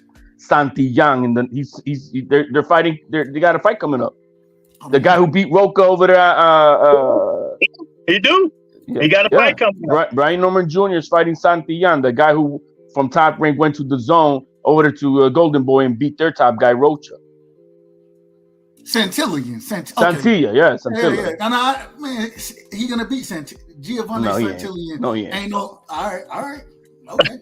I love this. Yeah. Y'all gotta love this stuff, man. If only Boston can continue to do this and they can allow themselves to step across the street, Boston would be great. It would be great. All this street shit is just killing me. But you know, I'm a businessman, so I know how it is, man. But I'm with HLD on this one, though. I think Brian Norman Jr. going down. Man, he's gonna get knocked out. Hey, I got Brian Norman Jr. stopping him, and it's gonna be an ugly fight. You know what I'm saying? I'm just saying, if it was me, I would like to see Booth move up to 54 and fight Erson Lubin. Now I will say this real quick. Jose Ramos. I would love to see a Jose Ramos fight. I would love to see Boots versus Ramos. Man, didn't Ramos lose though? He beat Lubin. He beat the shit out of Lubin. And they gave Lubin that fight, man. But you got to blame his father. Told him he was winning, and so he slacked up. And who the hell tells somebody? He didn't look that sharp though. I'm gonna be honest. He didn't look that sharp that night. Exactly. You're right. He didn't look sharp. He looked better than Lubin did. Yeah, exactly. Boost and Lubin. That'll be a good fight. No, it wouldn't. You know? I thought Ramos won. I really did. Let me tell y'all something. Let me be the spokesman. Y'all doing all the talking, but y'all ain't mentioned the baddest man on the planet is back. Agent the problem boner, the motherfucking man. And him and Bled, the Flair Cobb will be the best press conference in life. Oh my God, bro! That's a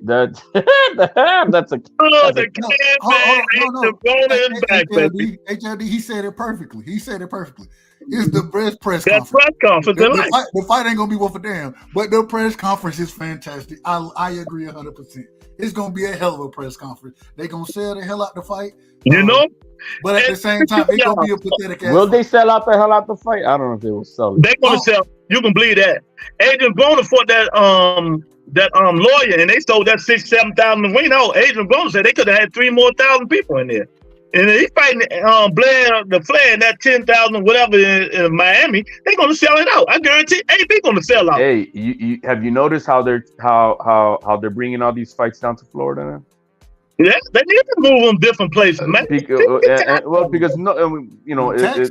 taxes on the damn fight. They're making it a boxing town again, and at the same time, no state taxes, man. That New York is killing, with bro. Texas, look what they're doing with Texas. They send a lot more fights to Texas now too. Just look at it, then, people. Y'all probably don't understand, and I'm not getting on Devin. I don't mean to bring him out. I just want to tell what we're talking about. Devin and Ryan Garcia fight still got 7,000 something tickets left. I heard you spent 14,000 on 2 tickets, you bought them. So let me say, if they don't sell them tickets and get them things, even though they lowered them 3 times now, you can get them on Groupon. And the pay-per-view numbers don't get nothing. Devin was supposed to make 10 million. Ryan was supposed to make 15 or 20 million. Now they both is looking to make maybe $4 to $5 million. That's why they both said they're losing millions of dollars for this fight. Hey, man. Eddie Hearn said he let that dog with fleas go to Oscar. He know what's up. He lost his ass off with Prograde. You know, you heard what Prograde said. They made no money on the pay-per-views because they didn't even hit their mark. Yeah. So they only made the 1.5 and the gate and got nothing out of pay-per-view. So what does that tell you? And, and I just, and then you got to come on here one day when I do another Devin Haney show like I did yesterday. I just don't want to talk about him. And because, when we talk about Bill, come in my brain, it give me a headache. And I get headaches quick now. So I don't want to talk about it. But I'm looking forward to seeing AB back in the ring, him and Bled, the Flair Cobb. Is that a 147 before it's still for Adrian? It gotta be, yeah. Adrian can't. Or is there like a 150 catch weight or something? And it's gonna be some crazy ass catch weight. You know it. And they both, they both fighting on the Don King Promotions. Yo, that's crazy, man. Shout out to the OG Don King. Don King, 93, 94. Wait, man, he the same age as Bob Arum, and they still doing it, man. Yeah, you gotta give him that. Bob Arum done been 89 for the last 4 years. So Bob 92. That's what I'm telling you. He done been 88. I'm telling you. So, Erk, what's up, Erk? Now the undercard man that went to Matchroom, he should be getting some fights now. The only thing I got against this is who he's gonna fight. HLD point is that at least he's gonna, get some fights and stuff like that. But people want to see him fight named people. And American people tolerance is slim to none, right? They ain't gonna wait on him. He fighting these dudes. What if he get to knocking these dudes out? He's IBF champion, right? Huh? He's IBF?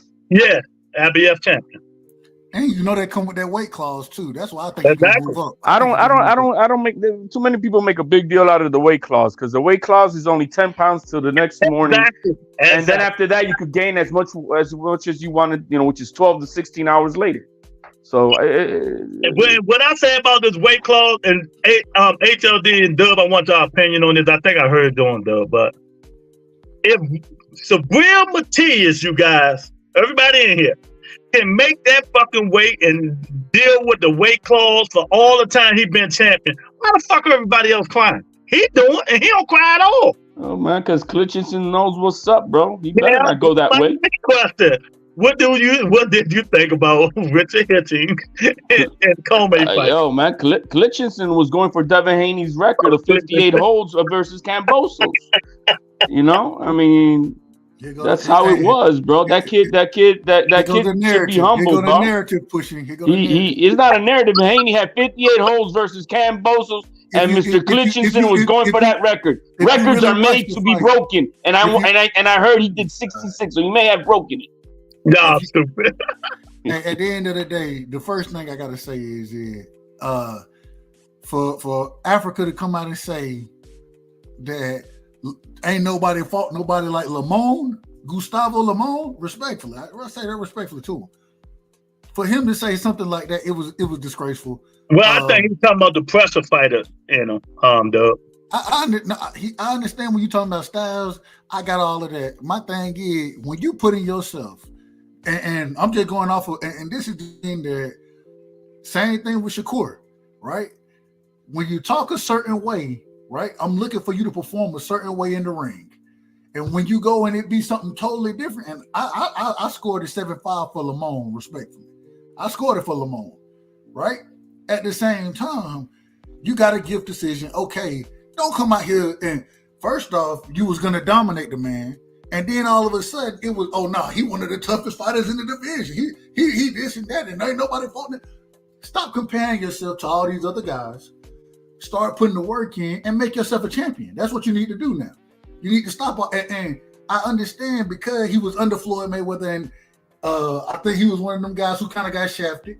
You know what I'm saying? Under Mayweather, and so I understand that piece of it. At the same time, stop all the talk, man. We need to see you. We need to see you do this in the ring. You supposed to be on this at this caliber level. You supposed to be with the Shakurs, the Devins, the Tanks, the young guys that we talk about today. That ain't what I seen in the ring. And I'm gonna be honest. If you run up against somebody, and this is just my opinion, I could be very wrong. If you run up against somebody like an Antoine, like if you run up against somebody, even and I'm he don't want to fight Antoine. He already said Antoine knock him out. He already know it. He don't want that smoke. My God. All I'm saying is he don't want that smoke. At the end of the day, don't put yourself in these categories. Don't put yourself on such a grand scale and how much you're gonna dominate a fight and then come out and do what you did. I feel you. What did you say about that fight though? About he laughing. He like Clifton. What did you think about that fight though, HLD? How'd you have it? I had it just like Dub said. I had a 7-5 for Gustavo Limos.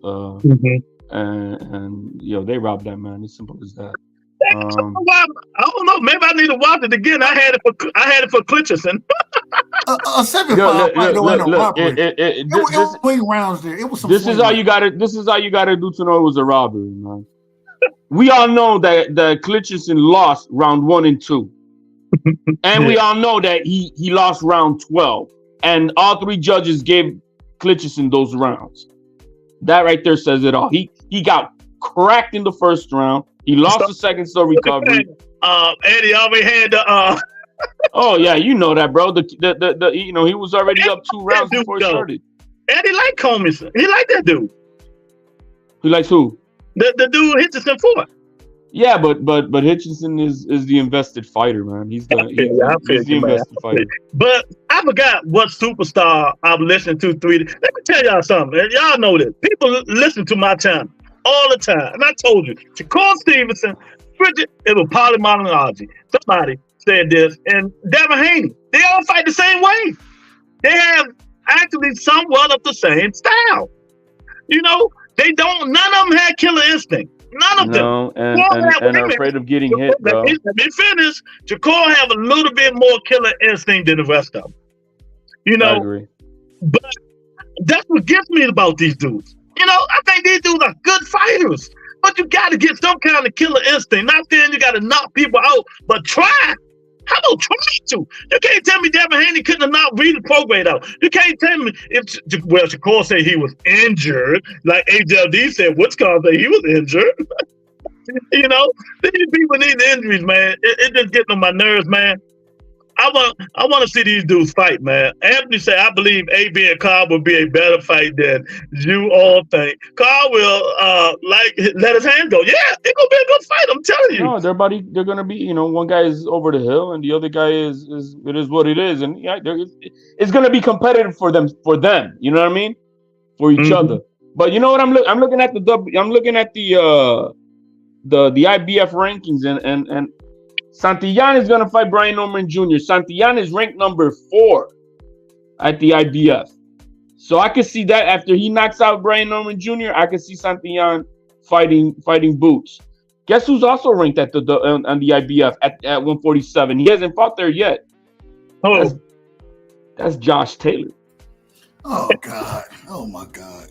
If Josh Taylor pulls it off if Josh Taylor beats Catterall, I see him leaving 140 like he should have been, and then go to 147. But is he gonna fight Boots? I believe the Josh Taylor Catterall fight I think it's off. No, they canceled it because somebody posted. I am so tired of them. They're fighting May 20th. Yeah, but they posted for it earlier. Remember, they just rescheduled it. But I'm tired of Josh Taylor. He's injury prone. Bossa E, if you're listening, go around the corner, knock on that nigga door, tell him I'm tired of him, and retire. Nigga, hey, never mind. I ain't gonna say nothing crazy. I ain't gonna say nothing crazy. Who's seen Gabriel Valenzuela at 147? You guys seen that guy fight? I ain't seen him fight. You seen him fight, HLD? No, man. I heard someone told me that he looks solid. I'm like, all right, I gotta go haven't seen him. If y'all haven't heard, go take a chance, go look. May the 4th, Canelo Alvarez and them undercard had been announced. What did you guys think of the undercard? Snooze fest. What's the undercard? Hold on, no. I think I thought I heard the undercard was pretty good. It's pretty good. Mario Barrio's fighting. I've got the guy name. But my guy that I like, and I want him to fight Monster Inu. Brandon Figueroa is back. Okay. you know the guys they fight now. Brandon Figueroa get fucked up by Monster anyway. But I would like to see it. It's a process. I understand. I ain't got no problem with you. I always say somebody gonna get fucked up. Like you said, wrong. I could be wrong. See how Doug, you gonna have a lot of explaining to do, son. Huh? I think that the undercard that they put under Tim Tszyu. Oh, I gotta explain. Had they put that undercard for May 4th, that would have been a better thing to do. Yeah. We all know the Tank Davis undercard is woo. That's a good undercard. Yeah, I heard Benavidez is under that one, right? Yeah, not just him. A couple guys on it. It's a really good undercard. I hope it goes through though. I hope Boo Boo Andrade and Dave Morrell be on that undercard, baby. Has that been announced, Morrell and Boo Boo? They ain't been announced, but that's what they hitting to. I don't know if he's gonna end them. If they allow Boo Boo to fight that man, I mean, that'll be disgraceful. They trying to get the man killed. That's what they trying to do. They allow Boo Boo to fight. Well, he's got no choice, man. But look what happened. Look what happened in his last fight where he wanted to move up and fight David Benavidez.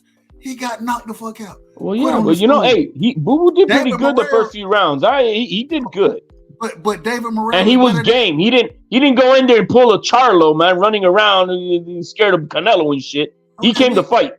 We not trying to get the Charlo. We'll get the Charlo in a second. But David Morrell and HLD and Lou, I want y'all opinion on this.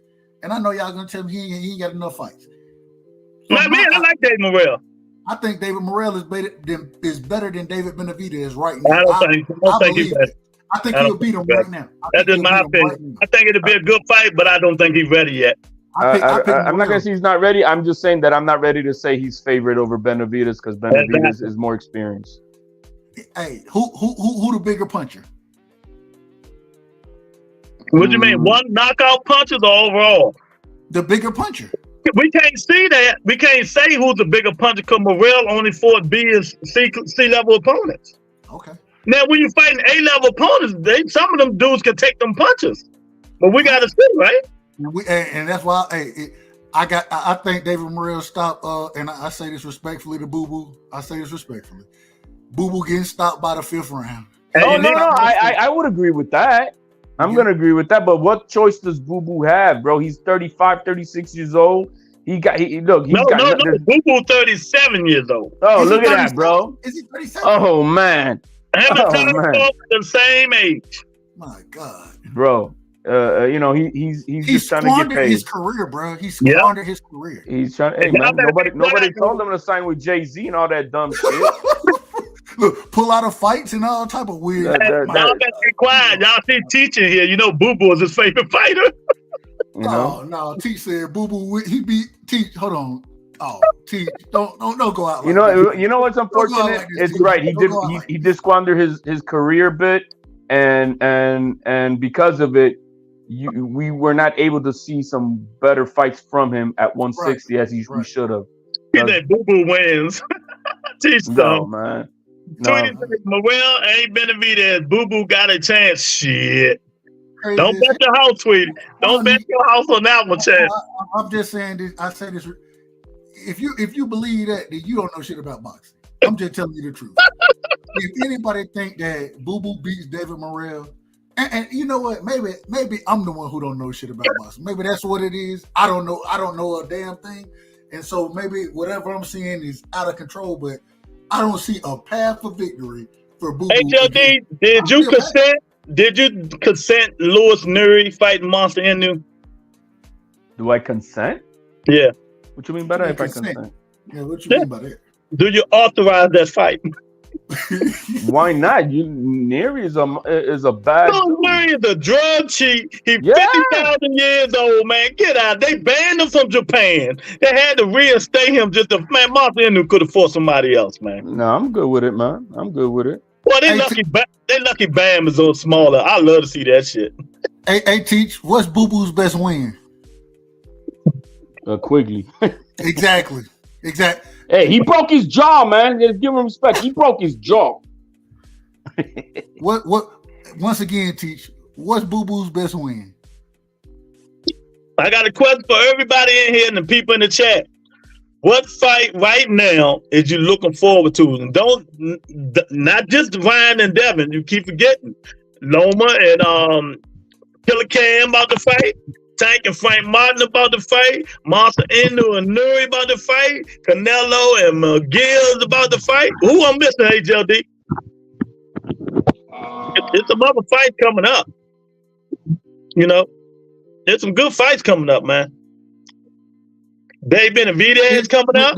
The problem is it's good fights, but it just feel like we gotta wait for them. It feel like it's always a wait for us to get the best fight and the best. You know what I'm saying? So I agree with you. Some good fights coming up, but I feel like last year. Well, you know what? I mean, the Canelo Munguia fight is going to be a good fight. It's going to be a good entertaining fight.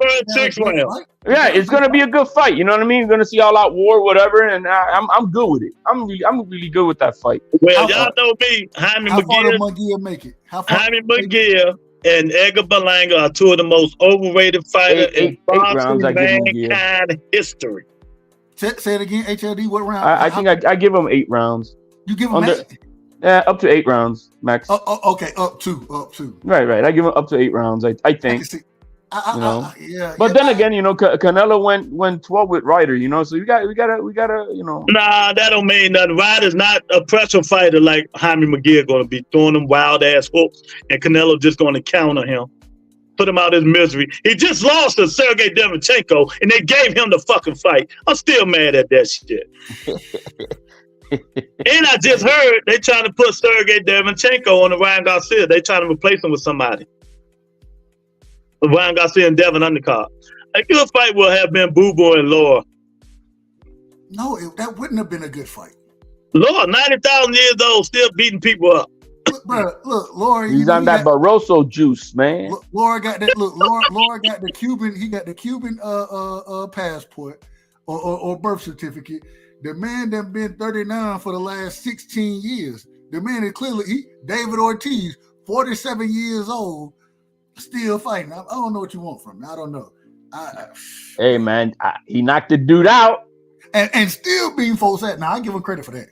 And guess it's crazy because he done went from being a fleet of foot fighter to somebody who just sit down. Well, shit. I know one thing.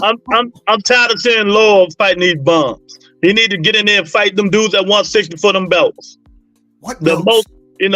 Them 160-pound belts. There ain't the only person who up there at 160 is damn what's the brother over there?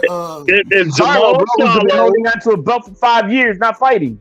Jamal Charlo and what's the guy named? What the fuck to do? Jennebeck and the other dude that just won the belt. And even Carlos Adames, he okay. He ain't nothing. He talk too much shit, man. Like I said, he okay. But Brian Fool that looking forward to see Canelo fight. Okay, what's up, Brian? Thanks for coming in, champ. I don't know, man, because when I hear Canelo, man, I'm so mad at Canelo. When I hear him, man, the only thing I think about when I hear Canelo is, y'all know what it is. Mr. President, after I destroy Washington, D.C., I will destroy another major city every hour on the hour. That is, unless, of course, you pay me $100 billion.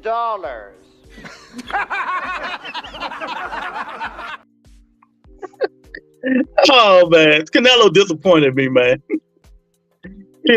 Because of one fight? It disappointed me because I've never known Canelo to really, really not want to fight a guy. Well, they got to offer him the fight first, and he hasn't been offered the fight. HLD, don't make him excuses, champ. Hey, can I change the convo real quick? Yeah, go ahead. Quick question. And Lou, me and you, we've been talking about this for a minute now. The 54-pound division, the 60-pound division, those two divisions right there, right? First off, I want to start with 60. What the hell is going on? Who should we be watching for? What do y'all see? Who's the goods at 60 outside of Jonathan? Who's the goods at 60? The goods at 60 just had a breakdown for the last 2 years. That man ain't fault. I don't even consider him his last fight. I said for the last 2 years. But his last fight wasn't at 60, so I don't even consider him in the weight. Well, you got to consider he got the 60-pound belt, so that's what he shouldn't have it. He should have been stripped. See, that's our problem. See, that's our problem. Let me say this.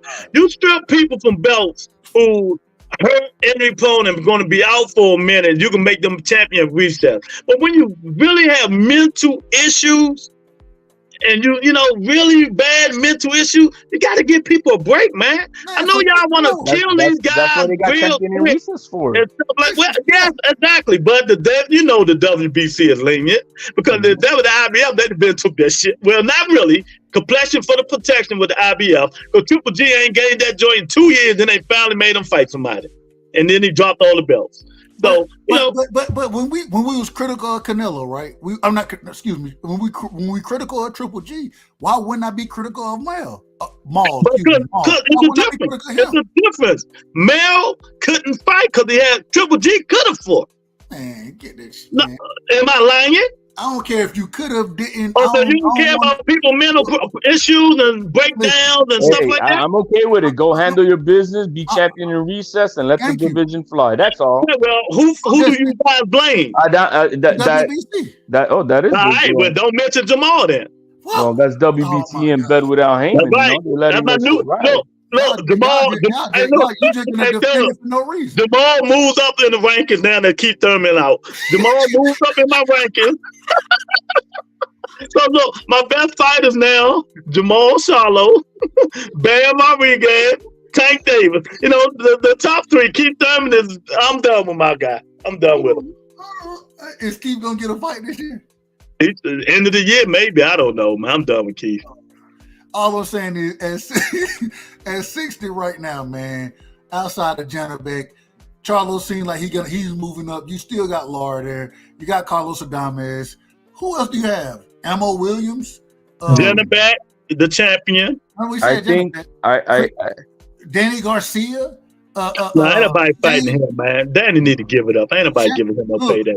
Shane Mosley and Chris Eubanks Jr. What are we talking about? Hey, you the one talking about it, not us. You brought it up. It's going to be interesting because 154 and 160.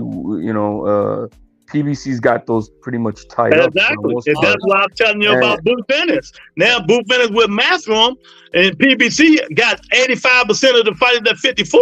What are you going to do? I'm not rushing my guy, but by next year, I don't know what's going to happen with because Xander Zayas will be ready to roll by next year. They need him up his competition. You know, they have been up in his guy. He's been fighting guys. They have been knocking niggas out. HLD killing all these fighters, and now he's trying to make this Canelo fight sound like a competitive outing when he should be calling Canelo out for ducking the other best fighters in his division. There's no other best fighters, only Benavidez, and that's it. Okay, well, that's who he should have been for. He been mandatory. Then they got to offer him the money, bro. Man, get out of here with that bullshit. He wanted. I just played it. He wanted $1 gazillion.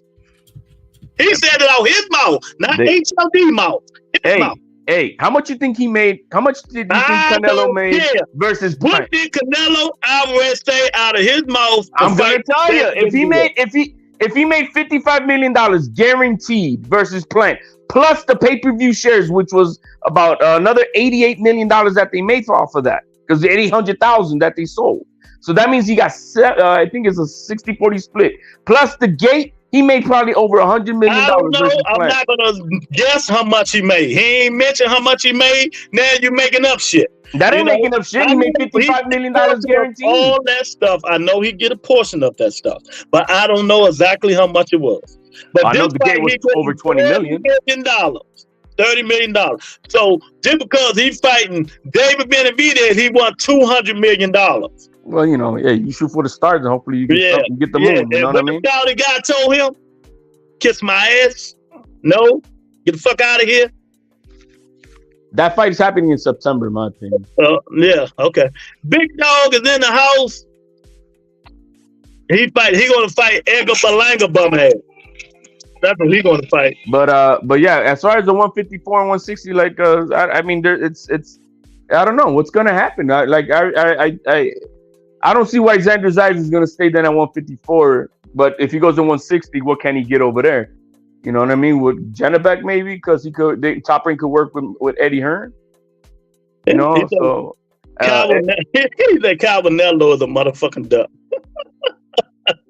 Hey, does the zone got anything at 154? Only thing they got over there, if you talk the zone, if you could consider Oscar the zone, you know they got Virgil. Right. I got both of them. Yeah. You know, so I don't know what they got. They don't got nothing at 154. I don't think they just got Virgil and Matchroom. I don't know who they got. Oh, they got Virgil. Yeah, they got Virgil. So you know, I don't know how it's gonna go, man. Y'all hit that like button, hit the poll, man. Share the video. Come on up in here. You know. Booth Ennis, the undercard fighter, Big Dog favorite fighter. He's the undercard fighter, made a big decision. So hopefully he gets some fights in and, you know, move forward with his career and his life. You know, but, you know, hopefully Eddie Hearn don't treat him like he treated Boo Boo Andre. But we did see some promotion, so you never know. Marco's in the house. He say, Bush is a Puss in Boots. Y'all funny, man. They ain't gonna move him that quick, man. They ain't gonna move him that quick. Yeah, Luba with PBC. Yeah, it's gonna take some moving around because after Conor Benn, there's not much for them. But it's a start, and who knows what happens after that. Yeah. So, but hey. I don't see no 140 pounders moving up to 147 anytime soon. Challenging. They ain't gonna fight Boots even if they do. You know, and like I said, I really believe that once Crawford vacates, if it's gonna be Barrios in line for that belt, for a vacant belt, and they can make something happen with Devin Haney, I think that can happen. Devin Haney might lose next week. Well, you know, with the hypotheticals, right? Okay. You know, with the hypotheticals, and the same thing for Tio, because that means Crawford's WBO belt gets released. Tio's got the super. Will move up and fight whoever is in line for that belt. Tio ain't been impressing me, man. I'm kind of pissed at him, and I like Tio. Well, I mean, you know, one thing about Tio is, you know, look, like this next fight, it is what it is. I'm not thrilled about it. but it's one of the few matchmaking fights, if you will. I think he gets frustrated too quick now, man. He sticks too much on he cares too much about entertaining the crowd and the performance type shit, and he needs to take care of that after you got the fight in the bag, and I think he rushes into that and that. So I think the aesthetics, what he did with Jermaine Ortiz. I don't know about that, HLD. He wasn't trying to entertain the fans when he fought Lomachenko. He wasn't trying to entertain the fans when he fought George Kambosos. He was serious as shit. I think that's what you see from him when he cannot do what he did to Taylor, and you saw what he did to Loma in that 12th round. He beat the brakes off of Loma. But I think that's one of his main. He needs to let that shit go. Forget about the performance for the crowd and be more. This is where I can say, like, where I can respect Devin Haney, and he sticks to his game plan. Regardless, boring, stink it out. No matter what we think about, right. He'll stick to it, and that's that. He'll try to for the most part. Sometimes, So when it comes down to Ryan Garcia now in this next fight with Devin Haney, I don't know what we're gonna get, because I think it depends more on what type of engagement we see from Devin Haney. Are we gonna see the Devin Haney versus Kambosos one fight, or are we gonna see the Devin Haney versus Jorge Linares that he was beating the brakes off of Linares for those 10 rounds until he got touched up? So I don't know which one of those two Devin Haneys we're gonna see. Even though we've been seeing a more engaged Devin Haney, I haven't seen him.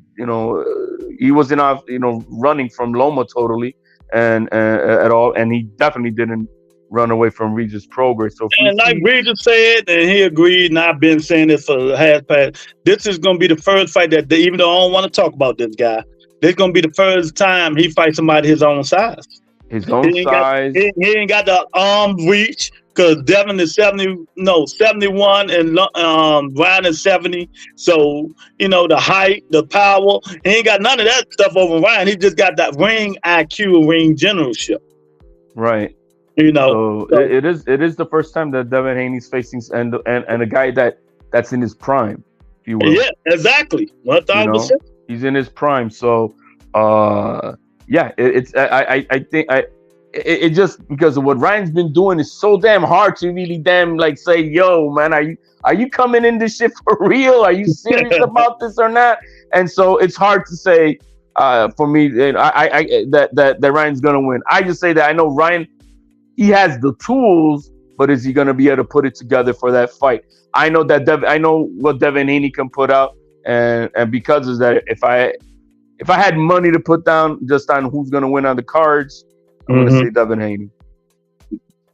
He likes Shakur, and the rest need to shut the fuck up. Pre-fight. Oh, Boston E, we were just talking about you. Go knock on Josh Taylor's door. Tell that nigga get out and stop hiding. I'm tired of him and that damn Catterall bullshit. Don't get me started, Lou. I ain't going to get you started, because I made you a story today. I put you on my story. All that tank shit you be killing my chat with. I'm tired of hearing it. That's why I ignore him. Booth will earn with Hearn. He's like, earn with Hearn. Hey, let's say he doesn't get the big fights, but if he gets paid at least, bro, at least he's getting paid. You know what I mean? The bottom line, you got to feed your family. And so if that's what it comes down to, and it's no big fights, but at least he's getting a paycheck, then that's what it is. Better than not getting a paycheck. But he wants more. He wants to show he's the best. Booth want to fight the best, man. Yeah, and Matchroom can't offer him the best. No, but there's the best out there. Is not ready to offer him. Barrios isn't the best. Who? I mean, it's, if they offered him more money, then it is what it is. Mm-hmm. Apparently they did. Hey, can y'all hear me? I don't know, man. I don't read people pocket and stuff like that. But you probably right. Because Al Heyman ain't paying like Aiden Bona say. You fight there, you got to fight the top fighters. They try to make some real materials fight Boots. Hey, real quick, Lou, do you hear background from me? Nah, not really. That D Block coming in here making all that damn noise. Okay. Hey, real quick, man. That's all I got for tonight, guys. Rebuttal, man. I appreciate having me on, man. Nice touching up with you guys.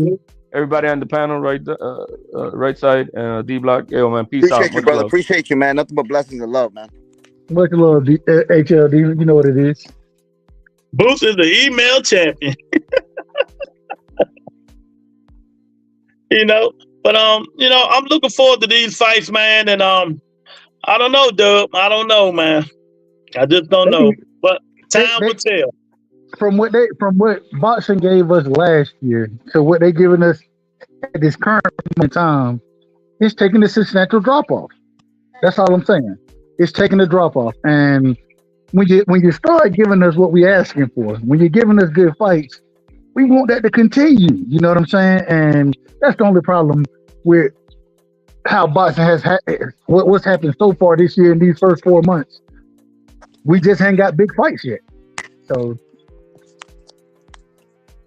hey, real quick, D Block, you going to fight Rick Chance? Huh? Yeah, I'm gonna fuck him up. Hey, I'm gonna be live later tonight, man. Rick will be on the panel, man. You should come through. Are you serious, Dub? I didn't know that. Yeah, Rick be on my panel all the time. Okay. Rebuttal. Yeah. Man, you know you're the best, brother. I'm gonna tell you like this, man. There goes no day without thinking about Saturday shenanigans. You sound like Dub. No. My homegirl, she went on the video and she saw it. She's like, I can't believe you guys actually talk about that shit. I'm like, that's what we there for. So she says she's gonna subscribe, man. There goes another subscriber, my brother. I hear you. Tell them come on in. You know, make sure they can handle the truth. She said her mouth was open, wide open, like damn. Oh man, I hear you. Man. All right, so I'm going. Never mind. But yeah, man. We're going. I guess this is just gonna have to be a wait and see. With way they take Boots, because I really know he's fighting Conor BENN next, yeah. And I want to see that. I want to see that too. I want to see that. Yeah. So, but after that, he's gonna have to work with Oscar. To get the fight. Who does he remind you of? BENN. Conor BENN. Who does he? I like him. I do like him, man. I just feel like he needs to be less aggressive and more have more technicality in there. Since Conor BENN got caught on them damn eggs, the man ain't been the same fighter. That's a fact. We used to seeing Conor BENN stopping shit, running shit down the middle of her motherfuckers. And then he popped dirty, can't be on the eggs no more. And his last 2 fights, he struggled in. You tell me I'm lying. Yeah, you're right. That shit he was taking he was sleeping people. But Lou, who does he remind you of though? My bad. I don't know. I'm trying to think. I don't know who he remind me of. I can't think of. Sean Porter? Nobody. Nah, Sean Porter come forward fighter. Well, Conor BENN, he when he had power, he was a come forward fighter. At the same time, he ain't got the skill set of Sean Porter. Sean Porter he wasn't the most skilled, but the way he fought, it made him a tad bit different, a different type of fighter. I don't know if we've ever seen too many people really fight like Sean Porter. You know what I'm saying? So I definitely went to Sean Porter. If you have to compare him to somebody, that's a good question. No, I don't really have nobody I can compare him to directly. That's a hard question. You know who? Go ahead. I'm sorry. No, I'm about to tell Marco, though, you out your mind. Adrian Broner do not want that smoke. Adrian Broner get the dog shit beat out of him. Oh man. He'll talk a good game though. He'll talk a good game. Lou, I started to think right now. I think Conor BENN reminds me a little bit of Tank Davis. A little bit. What? He does. No. What? No. Wait. Let him talk, though. Let him talk. Listen. No, I'm saying the aggressiveness, right? In the beginning of Tank Davis' career, he was aggressive, right? Aggressive type of fighter. He wasn't scared of nobody coming back at him. I think that's Conor Benn, you know, and I think, yeah, you're right. He got caught, and there's nothing that he can do. But Conor Benn ain't got no defense, man. Tank movement, Tank got defense, Tank got footwork. Conor Benn ain't got none of that stuff. No. Go ahead. Well, no, what I'm saying is, I think Tank Davis had more pedigree than Conor Benn. That's what I'm trying to say. He got more pedigree than everybody. Who? Tank Davis. No, he don't. Who he don't have more pedigree in? Are you telling me? So look, answer the question. Who he don't have more pedigree in? If Tank is so good, like you say he was, even is you going to answer the question, or you going to go around the question? No. I'm giving you the answer. It comes in a loop. I'm saying. You handle that, Dub. I'm done. He said,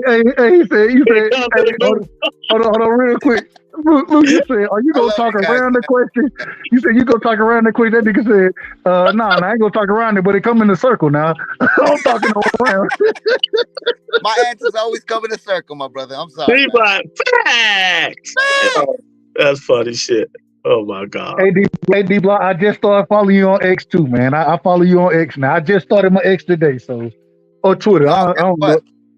Guess what I found out, Dub? If it's okay with you, Lou, I'm just everything's past D-Block bedtime. Facts. I just found out if I hit 500 followers, I start getting monetized on that shit. So, yeah, you didn't know that? No, I didn't know that until somebody told me, hey, you're getting close to 500.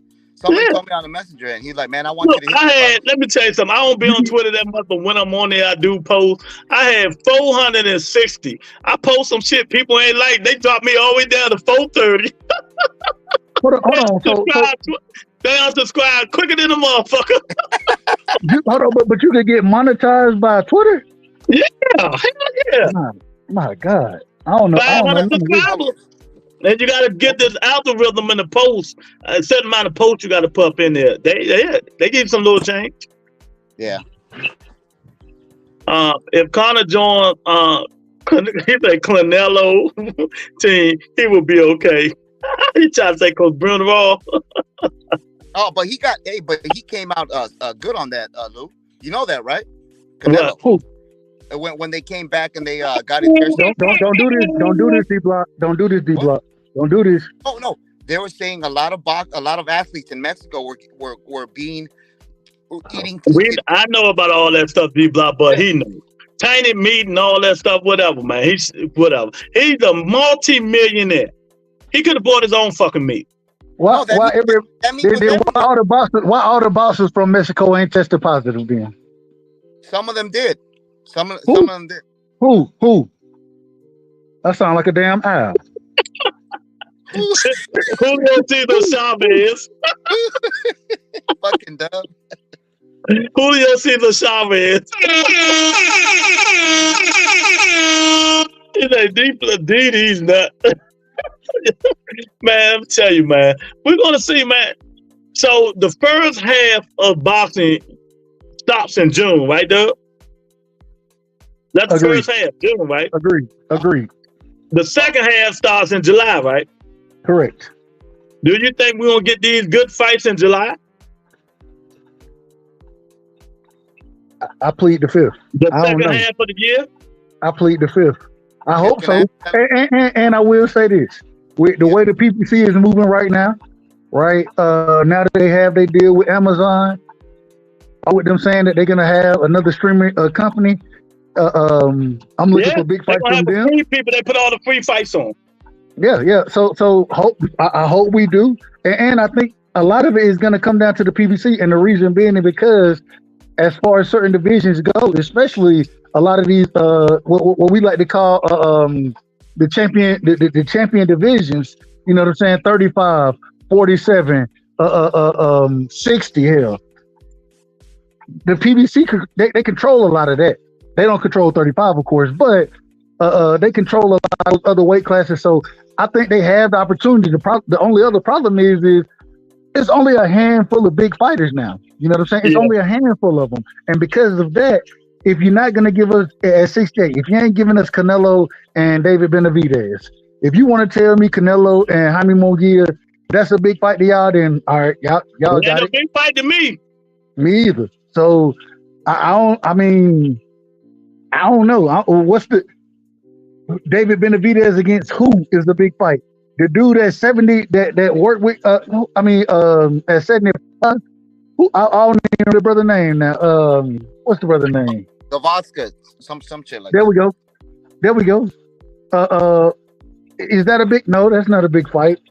Morel But we do versus, got the Undisputed coming up from Better Biv and Bivol, and so I like that, but that's his excellence. Excuse me, that's his excellency, Sheikh Turkey Ali Sheikh, or whatever the brother name is. Yeah, I'm so saying we just like, and I will say, I think we got, because we have been we have the big fights have stalled out so much in the previous years. I think last year, because we were able to get some of them, got spoiled. And somebody like myself, like, okay, if you can give us this type of year, you can continue to make big fights. But that ain't what we're seeing right now. You went outside or you switched mics? What you do? No, I went outside. I'm getting ready to go back in. I can tell. Big Dog say Bad Business Boost is following Bad Business Bud. Can fight his ass off, but getting no promotion. Shake my head. Bad move. Look, can I answer that? Go ahead. Man, I don't understand that. See what I mean? At the end of the day, Boots is his own. I mean, not Boots. I'm sorry. Terrence Bud Crawford took a chance in himself. He didn't take the Errol Spence Jr. fight the time it was supposed to be done. He went on and he said it wasn't time. He went on and fought, what was his name? Avanov or something on Black Prime? David Advancian. Yeah, Avanesian. Yeah, Avanesian. And he got $10 million. And then he got the heralded big fight with Errol Spence Jr. And he did a hell of a money. So I think at the end of the day, even though this guy, whoever it was, who is it? PG Gate, whatever it is, dog. Hey, what's up, brother? I think at the end of the day, he did a smart move. And right now, the Saudis are actually entertaining him. So I think Bud Crawford's going to be okay. Why y'all keep saying that? Where y'all information coming from? Because Coach Bomac tweeted it, man. He tweeted. That's what he tweeted. Okay, that's fine. Hold on, that's fine. Okay, the Saudis are entertaining it. What fight are they going to make for Bud Crawford? What fight do you expect Saudi to make? Well, they're saying this is, and when I say they're saying, it's on Twitter, it's on certain publicists that are saying the Saudis want to make Terrence Bud Crawford fight for that title, the WBO title. That's against who? Against who? Against Josh Kelly. Josh Kelly. No, it was somebody else. It was somebody else, Madronov or something like that. Stop it. No, I'm telling you. The WBO champion is the Tower Inferno. Yes, but they said if he can't fight at the mandated date to fight Terrence Bud Crawford, they're gonna strip. Okay, the mandatory is Josh Kelly. I'm just telling you what's out there. I'm just trying to, I'm not. I understand what you're coming. That's why I don't listen to everybody. Yeah, but D-Block, I understand what you're trying to tell us. The only problem is you're telling me this, and I know that Josh Kelly is the mandatory if Sebastian Fundora don't make the fight. I don't want to see Crawford versus Josh Kelly. I don't want to see it. We know what's going to happen in that fight. No, I know, Dub. But at the end of the day, the Saudis are the one paying for it. You know what I mean? They're giving them the money. But my thing, and that's what I'm saying. If they paying for it, I'm expecting them to be putting on a big fight. And Josh Kelly versus Bud is not a big fight. Oh, I know that, but they're gonna pay him no matter what. You know what I mean? They're gonna give him the money. I don't think so, D-Block. I don't know if they're just gonna pay. I don't know if they're just giving money away like that. Now, I don't think that. D-Block, you need to slow down. This one, I'm with Dub on this one. They're not gonna pay for something that's not entertaining. That's my opinion. They're not. They're not gonna give money to Boo Boo the food. You know. I agree 100%. I think if I'm gonna find that name, Dub, if I get to your show tonight, I'm gonna look it up. But Lou, I mean, I think that at the end of the day, Matchroom works with the Saudis. Yeah. We know this, and Boots Ennis just signed with them. I think the biggest fight that we can have of this generation, the new generation versus our old generation, was Terrence Bud Crawford. is Terrence Bud Crawford versus Boots Ennis in Saudi Arabia. It makes hella sense. It can happen, but that's gonna be up to Bud Crawford. I don't think Bud want that smoke. If they give you the money, they're I gonna be all right. don't think he want that smoke. Lou, Buddy's scared of nobody. I'm not a Boots Ennis fan. Yeah. But I don't think Bud Crawford wants somebody who's gonna give him a hell of a fight. You don't think he wants to test his skills? Years old, man. He's 37. Lou, you don't think he wants to test his skills? Huh? He tested his skills. He tested them against Errol Spence. He beat the shit out of EJ. And so now, in my personal opinion, and I agree with you, Lou, I don't think Bud, and maybe I hope I'm wrong. I actually hope I usually think I'm right, but I'm hoping I'm wrong in this situation. I don't think he want no issue with Boots. I don't think he want no smoke with him. None. And like Lou just said, this is somebody who is 10 years younger that is just as skillful, in my opinion. And that, even if he's not as skillful as Bud, he's still, he's 10 years younger. He going to be the faster fighter. All right. He'll switch hitter as well. It's all wrong for Bud. Bud ain't trying to go out in his career with a loss. And so I don't think he ever fights Boots. I don't think that ever happened. Go ahead, Lou. I'm sorry. Darren said, he's a Crawford fan. Then I'm back. I see some Bud haters in the chat capping. Bad business. Bud was able to secure $25 million for the Spence fight. I thought he got 20. I could care less what he make. I'm not in that business of checking pockets and trying to make all. That's the shit that give me headache. You say you get headache. That give me headaches right there when we start talking all that business. I don't think he's gonna fight Boots. That's just my opinion. I don't think Bud won't smoke with Boots, bro. I don't believe that. Well, you want me to let it go? You want me to let it go, Lou? You can talk about it. Talk your shit. Talk your shit, nigga. Well, because the way I look at it, Lou and Dub is like I've never seen Boots Ennis. Terrence Bud Crawford duck and dodge anybody. He always want. See, this is the thing. We live in an era now where we say everybody ducks everybody, right? Not me. I don't like using that word, but only a complete right there in your face duck like Canelo. That's a duck. Yeah, like Tank Davis. That's a duck. Who he duck? Huh? Who he duck? He's ducking Shakur Stevenson. Oh, God. Here we go. Get out of here, man. Let's move on, man. Get out of here. Yeah. But Lou, that's what I'm saying. Like, I think Terrence Bud Crawford has never let anybody disrespect him to a certain degree. He's coming for it. He's from the hood. He's from the streets, just like me. I'm not going to let anybody talk to me down. And at the end of the day, if the Saudis are willing to give you that bread that you say you're worth, then I think it's a great, beautiful fight. We not disagreeing with you. We just think it's not going to happen. That's all. Lou, if it happens, take the money. Money makes the world turn, Lou. All right. I'm gonna go ahead and I'm gonna show you why real quick. You look at somebody, and I say this respectfully. You look at El Gallo. You look at Roman Gonzalez, Chocolatito. They don't want no smoke with Bam Rodriguez. They don't want to smoke. They're now I understand. Hold on. Who? El Gallo and Bam Bam. They're gonna fight in June. Yes. Sir. Yeah, you did, buddy. Happy birthday. Hey, it's my son's birthday. That's happy really birthday. My youngin, he turned 9 today, and so that's why I've been going back and forth and in and out because it's been a great day for us. It's been a great day. But at the end of all I'm saying is all that. Nah, man, ain't no way. And if El Gallo, I seen El Gallo, he done pulled out Juan Estrada. He done pulled out the fight already one time with Bam. So, hey, if him and Bam fighting next, I haven't seen that guaranteed or locked down. But if that happens, hey, I ain't got no problem with it. You know what I'm saying? And that'll give Bam because, and once again, I'm a Bam fan. That'll give Bam 3 of the 4 of the individuals in what I would call the previous eras, right? That was going head to head when you had Chocolatito, Quadras, Rumbasa, and Estrada going all on battling each other. Bam, if he does get that fight with Estrada, then I got Bam winning it, and that'll put him 3 of the 4 of the greatest in the era previous to him. I got that. But they not get no.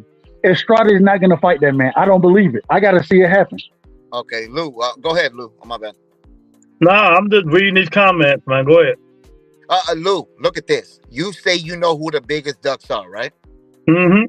Guess what? I got a special one for you. Breaking news. Breaking news. If you didn't know this, the big monster from Japan, Inui, ducked Roman Gonzalez, Estrada, and everybody in that division. He didn't want to be a part of that division. He could have entered it, but guess what he did, Lou? He skipped that division and he went above them and he fought the rest of the other fighters. Let me ask you a question. Okay, it might be true. Let me ask you a question. Do you think they couldn't beat him? No. You had Chocolatito. Chocolatito Gonzalez de Nicaragua. Yeah, though. Martin would have knocked that nigga until tomorrow. Stop the Nicaragua. Segui Rugify from the Philippines. Man. Estrada, Viva Mexico. Think any of them dudes can beat the monster? Hell yeah.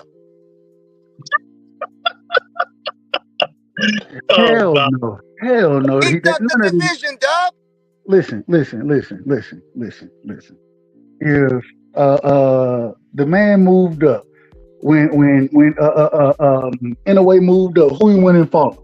He went and fought the biggest and baddest guy at 22 at that time. Okay. Am I lying? Dub, he ducked the whole division that he could have had by himself and fought 3 great fighters.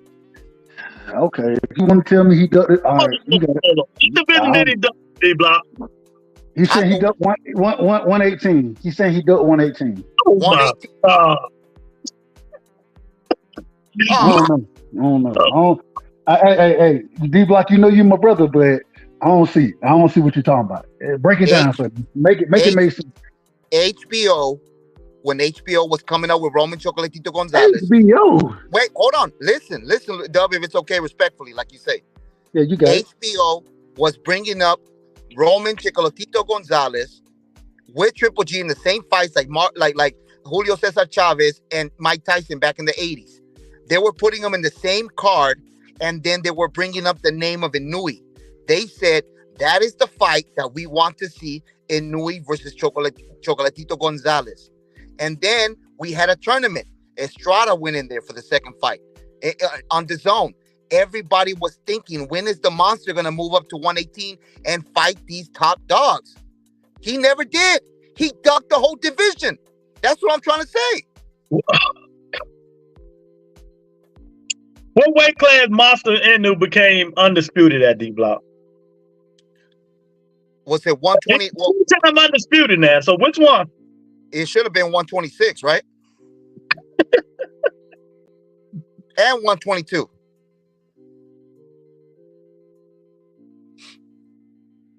That what you say? I think that's what it was. Dub? What was the question? My bad. I had to jump.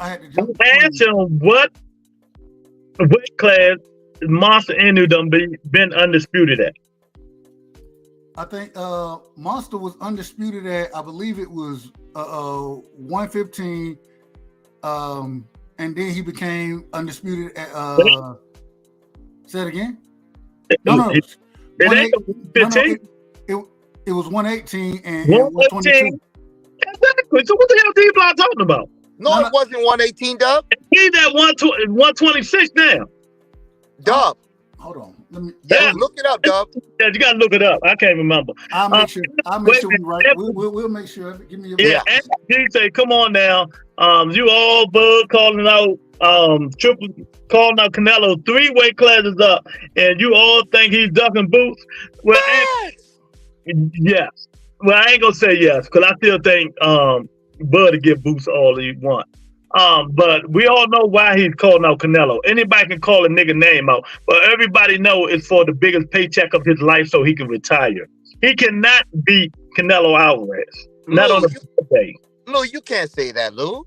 Man, I can say what I want. That was podcasting. Somebody can't say that. Lou, you sound like my uncle. I can say whatever I want. I've lived longer than you, boy. In my opinion. Bud Crawford cannot beat Canelo Alvarez. Ain't nothing you niggas can tell me. Nothing. Canelo will walk him down and knock him out. Lou, I'm a Canelo fan. I love Canelo. You a John Gotti fan. No, Lou. I know that it will be a competitive fight. Why? How you know that? Because we know that Terrence Buck Crawford to show you that it's going to be a Canelo a competitive fight. I'm gonna tell you. Okay, I'll point it out like this: if Amir Khan, with his speed and movement, could disturb Canelo. Wait, hold on. The stuff already. Buck Crawford don't move no more. Huh? Buck Crawford don't move like that. No. I'm saying speed kills. Buck Crawford, wait. Buck Crawford throw wide hooks. Who was the fastest? Canelo punt. So let me ask this. Now all right, let me end this right here. Can Buck knock Canelo out?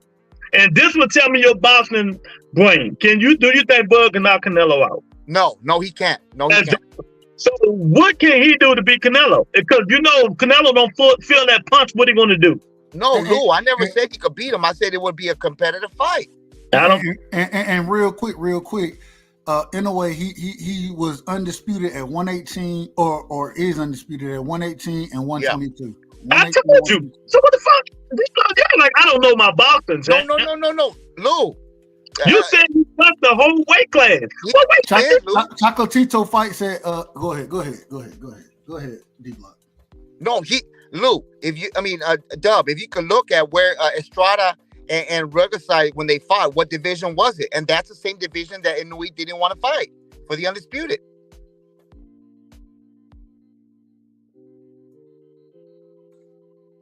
I guess, man. Whatever you say, man. Don't worry, I'm gonna look it up. Don't worry, we good. Bud, no, not official. He's a liar. What the hell is D-Block smoking? My God. What is Marco? All right.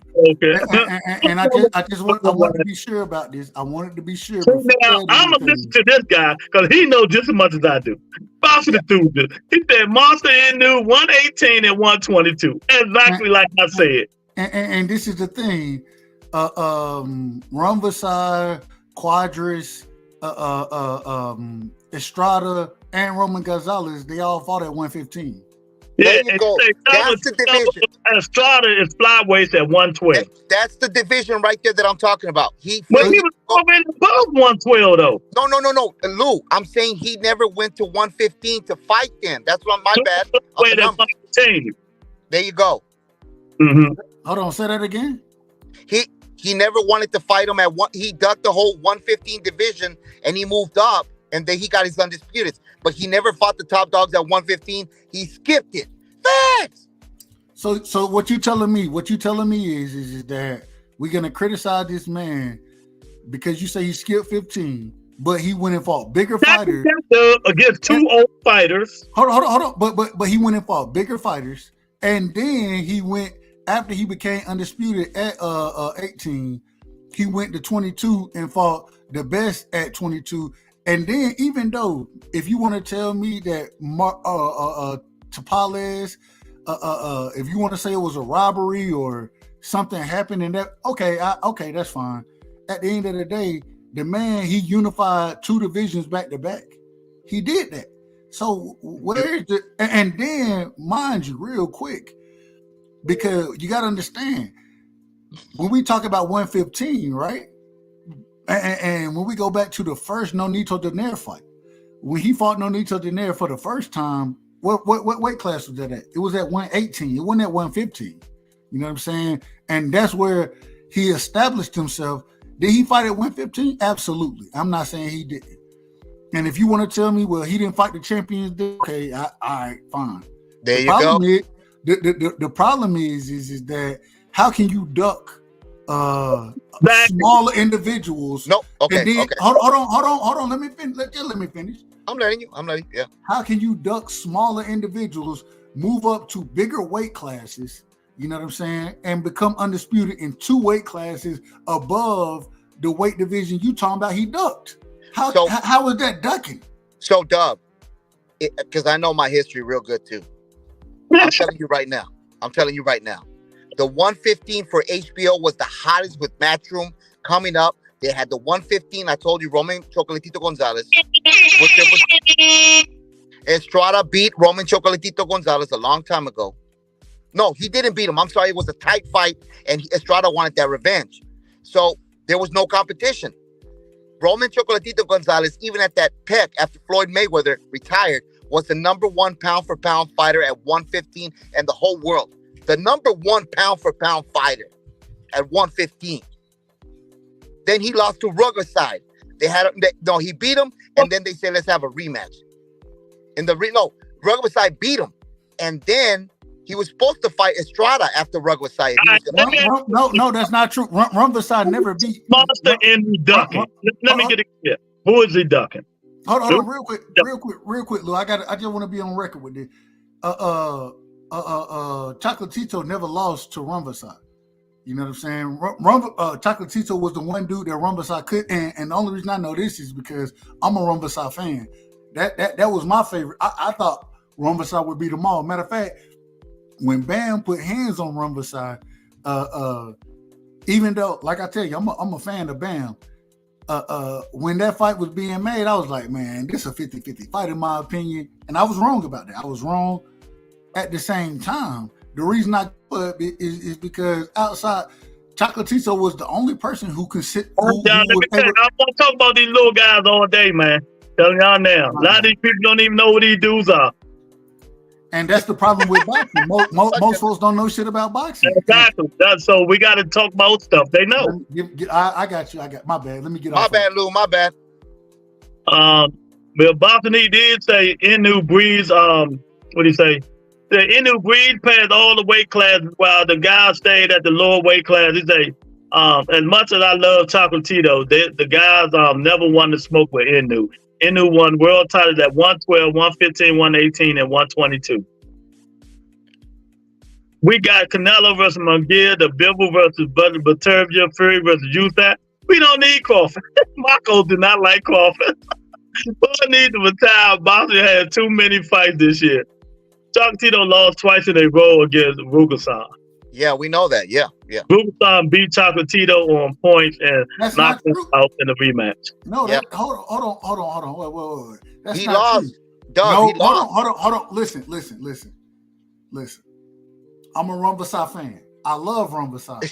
Look at the Wikipedia, Lou. All right, fine. Go look it up then. Ruggelside never beat Roman Gonzalez. Never. He didn't say that. He said Chocolatito lost twice to Ruggles. He did. No, he didn't. Dub, look it up right now. God damn. Then he said Ruggles beat Chocolatito on points and knocked him out in the rematch. Yes, the rematch. Because Ruggles beat him every time. There was never a close fight between them.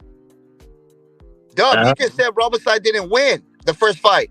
No. I said it backwards. I said it back. There you go. My apologies. I said it backwards. Oh my God, he did. I'm saying that Ruggles never lost to Chocolatito. That's what I'm saying. There you go. Okay, now we good. No. My apologies. I said go it ahead, backwards. Lou. Go ahead, Lou. You good? Hey, D-Block. Dub gonna make sure that shit was straight. And this is the other thing, and it's crazy to me because I look at somebody like Quadras. I always fuck the man name up. And my bad. Quadras. We'll go ahead and move forward after this. Yeah, man. He said Bud of a time. Who the hell is that guy? Like seriously. Like Floyd said, Bud versus Benavidez. This is what gets me with this, and I agree because y'all know how I am. Yeah. You're not gonna jump the line. If you want to fight Canelo Alvarez, you got to fight Dave Benavidez. That's just my opinion. Lou, come on, man. You can't say that. What the fuck is you talking? Why not? He want to fight 168. Lou. Benavidez is mandated for Canelo Alvarez. You ain't jumping over David Benavidez to fight Canelo Alvarez. Get the smoke, nigga. You say you the baddest man on the planet? What this sucker shit come from, D-Block? Lou. What? Come on, man. What? All right, tell me why. You know it's naturally proven that the champion from another division lower. Damn question why it can't happen. He's not. I don't, because at the end of the day, Crawford knows that there's no money with Benavidez. There's not. Lou, this is the problem that I got with you, Lou. So bad. Wait a minute. I agree. Okay, let's say this. There's no money with Dave Benavidez, right? Yeah. Right? That's proven, yeah. Okay. What did Canelo tell Crawford? He said, if I fight you, what do I win out of that? I win nothing. I get nothing, right? Yeah, you win nothing. So what way can you show Crawford that I am like that? By beating a man in front of him, right? You could say that, in your opinion. Man, we gotta stop this, man. We gotta stop this because what the hell? And I'm just asking y'all. I'm gonna ask y'all. Oh, I love it. I love it. If this is what we're gonna go with, right? If this is what we're going with, what does Bud get? I mean, and I say it respectfully, or not even. What does Canelo? Excuse me. What does Canelo get for beating Munguia? What does he get for beating John Ryder? No, Canelo is the one taking the easy right now. Nah, you can't say that, Dub.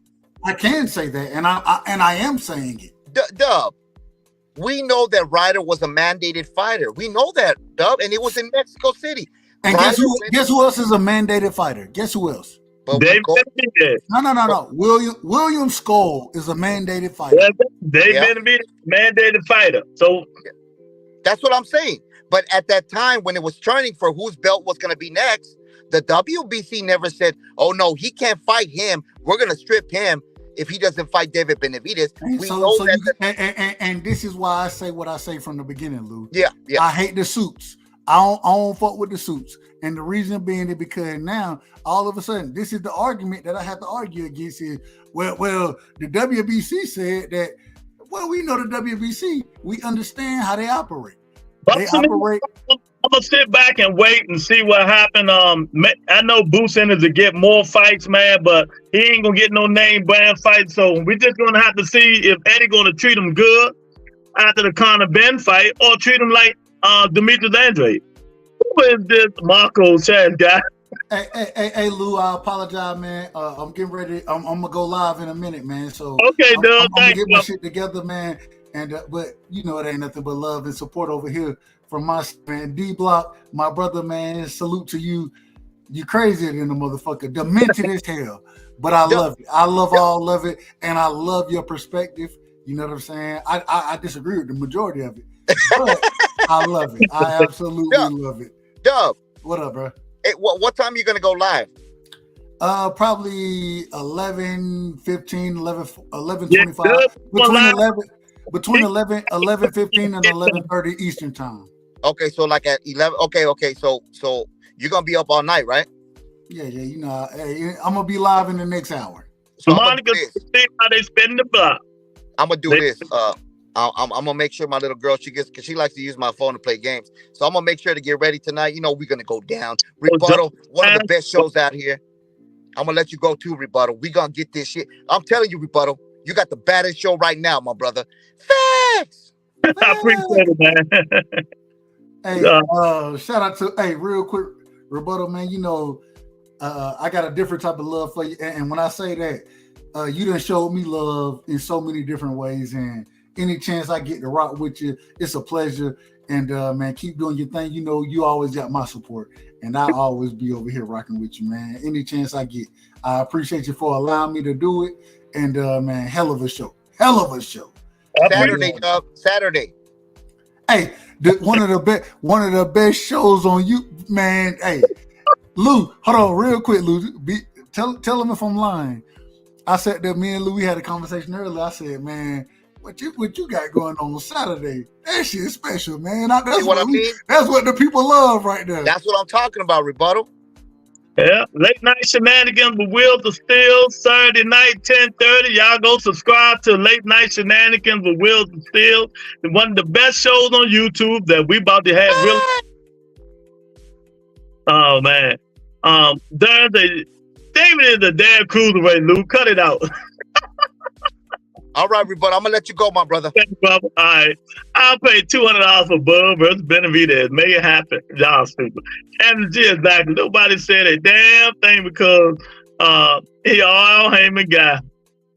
Canelo saw the pay-per-view numbers. Crawford versus Bud flop. Now our deal, Luke. If Bud fight Canelo, we do a show together. All right. Got you. Monica said, Bud went out to Spence, Charlo, and Canelo. Something most boxers do today. But Thurman cannot box for 2 years and still think he can get $10 million in fight. Really? I ain't dealing with y'all today. Not. Whatever, man. Hey, it is what it is, man, with this stuff, man. Just hopefully we'll get these fights. Hopefully we'll get these fights, man, and everybody can see what's going to go on. But, unfortunately, the politics of boxing is going to stop everything, man. Anyway, live on the drive. What's going on, champ? Fortunately, the politics in boxing just going to stop a lot of this stuff from happening, man. And, it's just hard, man. It's just hard to get it. I think Bud Crawford is a hell of a fighter. I think he missed out his opportunity. After coming up the Spence fight, he should have just kept the momentum. He let the momentum stop, man. They're going to be kicking themselves in the head when Bud get these 2 belts at 54. 37 years old, man. He say he ain't fighting no more than 2 fights, man. What y'all want that man to fight 5 more times? Thank you, Monica. I appreciate it. $2 for the support. I really appreciate it, Monica. Thank you very much. Let me hit my thing.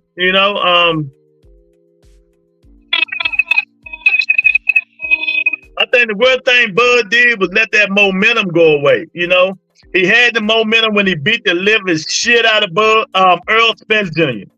I mean, he beat the living shit out of Earl Spence Jr. And that momentum, he should have kept the momentum. I don't know what happened. Now he's gonna have to wait in line. 37 in September. Oh man, okay. That's the only thing I think Bud did wrong. He shouldn't have stopped his momentum. Once he beat the living shit out of Spence, he should have kept fighting. I don't care who it was. He should have went. After he found out he couldn't get that rematch, he should have went straight and fought somebody else. All I want is Canelo versus Buddy September. What the fuck is Buddy, D-Ray? He say Buddy. That momentum is down now. The momentum had dried. And now, he got to start back up. He got to start back up again, man. So I know we don't want to see Bud Crawford fight Josh Kelly. That's for damn sure. But if they make Sebastian Fedor drop that WBO, and Josh Kelly is #1 mandatory for that belt. So that's who Bud gonna have to fight. But he ain't gonna get no money fighting Josh Kelly. Ain't nobody gonna want to see Bud Crawford and Josh Kelly. So I don't know, man. I don't know. Lou Bud is still the biggest topic. He's the biggest villain out of here. He ain't the biggest topic. Get out of here. He's not the biggest topic. Stop it. Tank Davis is the biggest topic in boxing. And if you guys believe otherwise, you guys are just hating. Tank Davis is the biggest topic in boxing, not Bud Crawford. It's Tank Davis. I mean, it's just simple as that. If y'all don't believe that, something's wrong with you guys. And we all know it. We all know it. A lot of people out here still don't even know who the fuck Bud Crawford is. If that Fedor dropped belts, who do Bud fight that? Josh Kelly. Josh Kelly. What do you think of the booth match move? I'm still undecided, D-Way, because Matchroom don't really have no fighters over there for him to fight. So they're gonna have to combine with Golden Boy to fight some of their fighters over there. So, if he want to stay active, D-Way, I think it's a hell of a move for Boots Ennis. If he want to stay active, but tell them fighting big fights, all the big fights is over PBC. So that's still a wait to be seen, unless they all know something we don't know. After he fight Conor BENN, is Canelo going to fight Boots Ennis over Saudi? That'd be a good fight. If Saudi say not Canelo, if Bud Crawford fight Boots Ennis over Saudi, that'd be good. They give him $15 million, get Boots about 7, 10. They go over there. I don't know if Boots will take it. Go from channel to channel. They got more Bud than videos than any other video. I don't know. I don't go to nobody's channel. Go from channel to channel. They have more Bud videos than any other fighter. That's a fact. When the last time Tank fought? When the last time Bud fought? What you talking about, man? Get out of here, man. My Bud can't fight Charlo. Charlo is champion in recess. He's not fighting. He's champion in recess. He's not fighting. And Bud always said he wasn't going to fight Charlo. See, that will happen when your ego get in your way and you think you're better than what you are.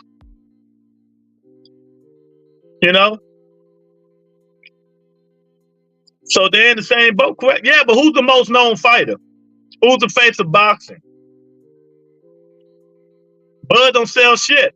I mean, no disrespect. I mean, and this would piss me off a lot of you fans, man. Y'all don't see reality. The reality is Bud got a hell of a fan base, but they don't buy his pay-per-views. Mel Lamar. Mel is a champion recess. They took all Jamel Charlo belts. He has no belts. None.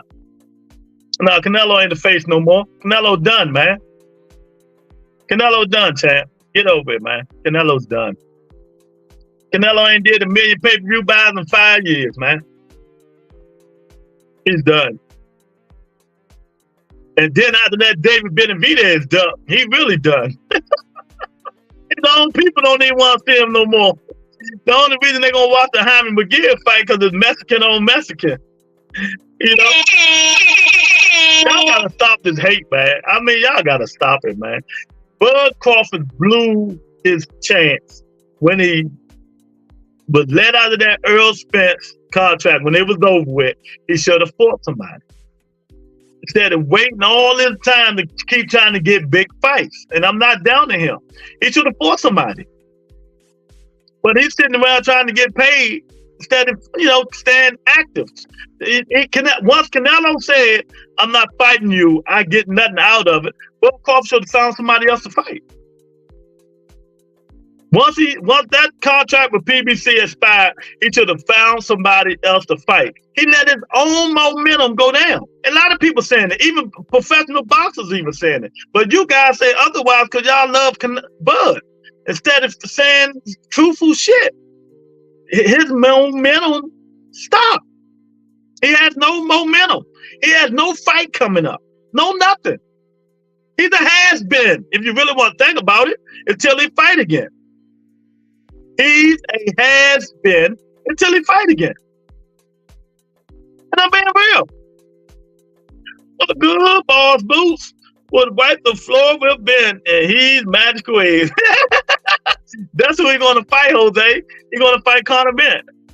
I want to see it because I like Conor BENN. Jose, hit that like button if you don't mind. I appreciate it, champ. Hit that like button. D-Way say, Mel quit again, so like he was tired that day. Well, that wasn't his weight class. His weight class was for a reason, and they trying to tell Bud that his weight class is for a reason. Stay away from Canelo Alvarez. What is the fight Martin official fight date? June the 22nd. June 22nd. June the 22nd. And I'm gonna tell you, Ryan Garcia and Devin Haney better hope they don't announce that. They don't officially announce Tank Davis and Frank Martin. Because if they do a press conference within this week and they announce the pay-per-view and the ticket sales, that fight done. They might well call it off. Canelo's a pump, bitch. Damn, Monica. Here's what I have between my legs. Y'all funny.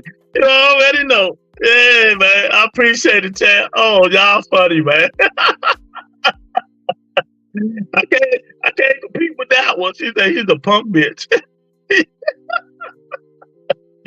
Oh my goodness, man. I appreciate it, man. Everybody in here, man. I appreciate y'all, man. Y'all hit that like button, share the video on your way out, man. I'm about to get up out of here, man. I appreciate everybody.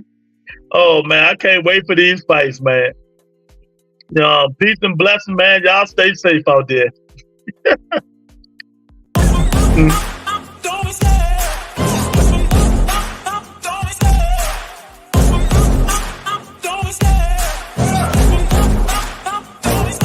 I love the chase and the hunt, and I set the pace when I'm running. I always take what I want and I always give it 100. Don't need a bank, no I'm funded. Play the game like it's nothing. I'm always thankful for something. Don't take for granted, stay humble. Now wake up, it's time to look at the enemy. Look in the mirror if he is no friend to me. It's not working out, maybe it's the chemistry. It's time to break up so I can make a better me. Better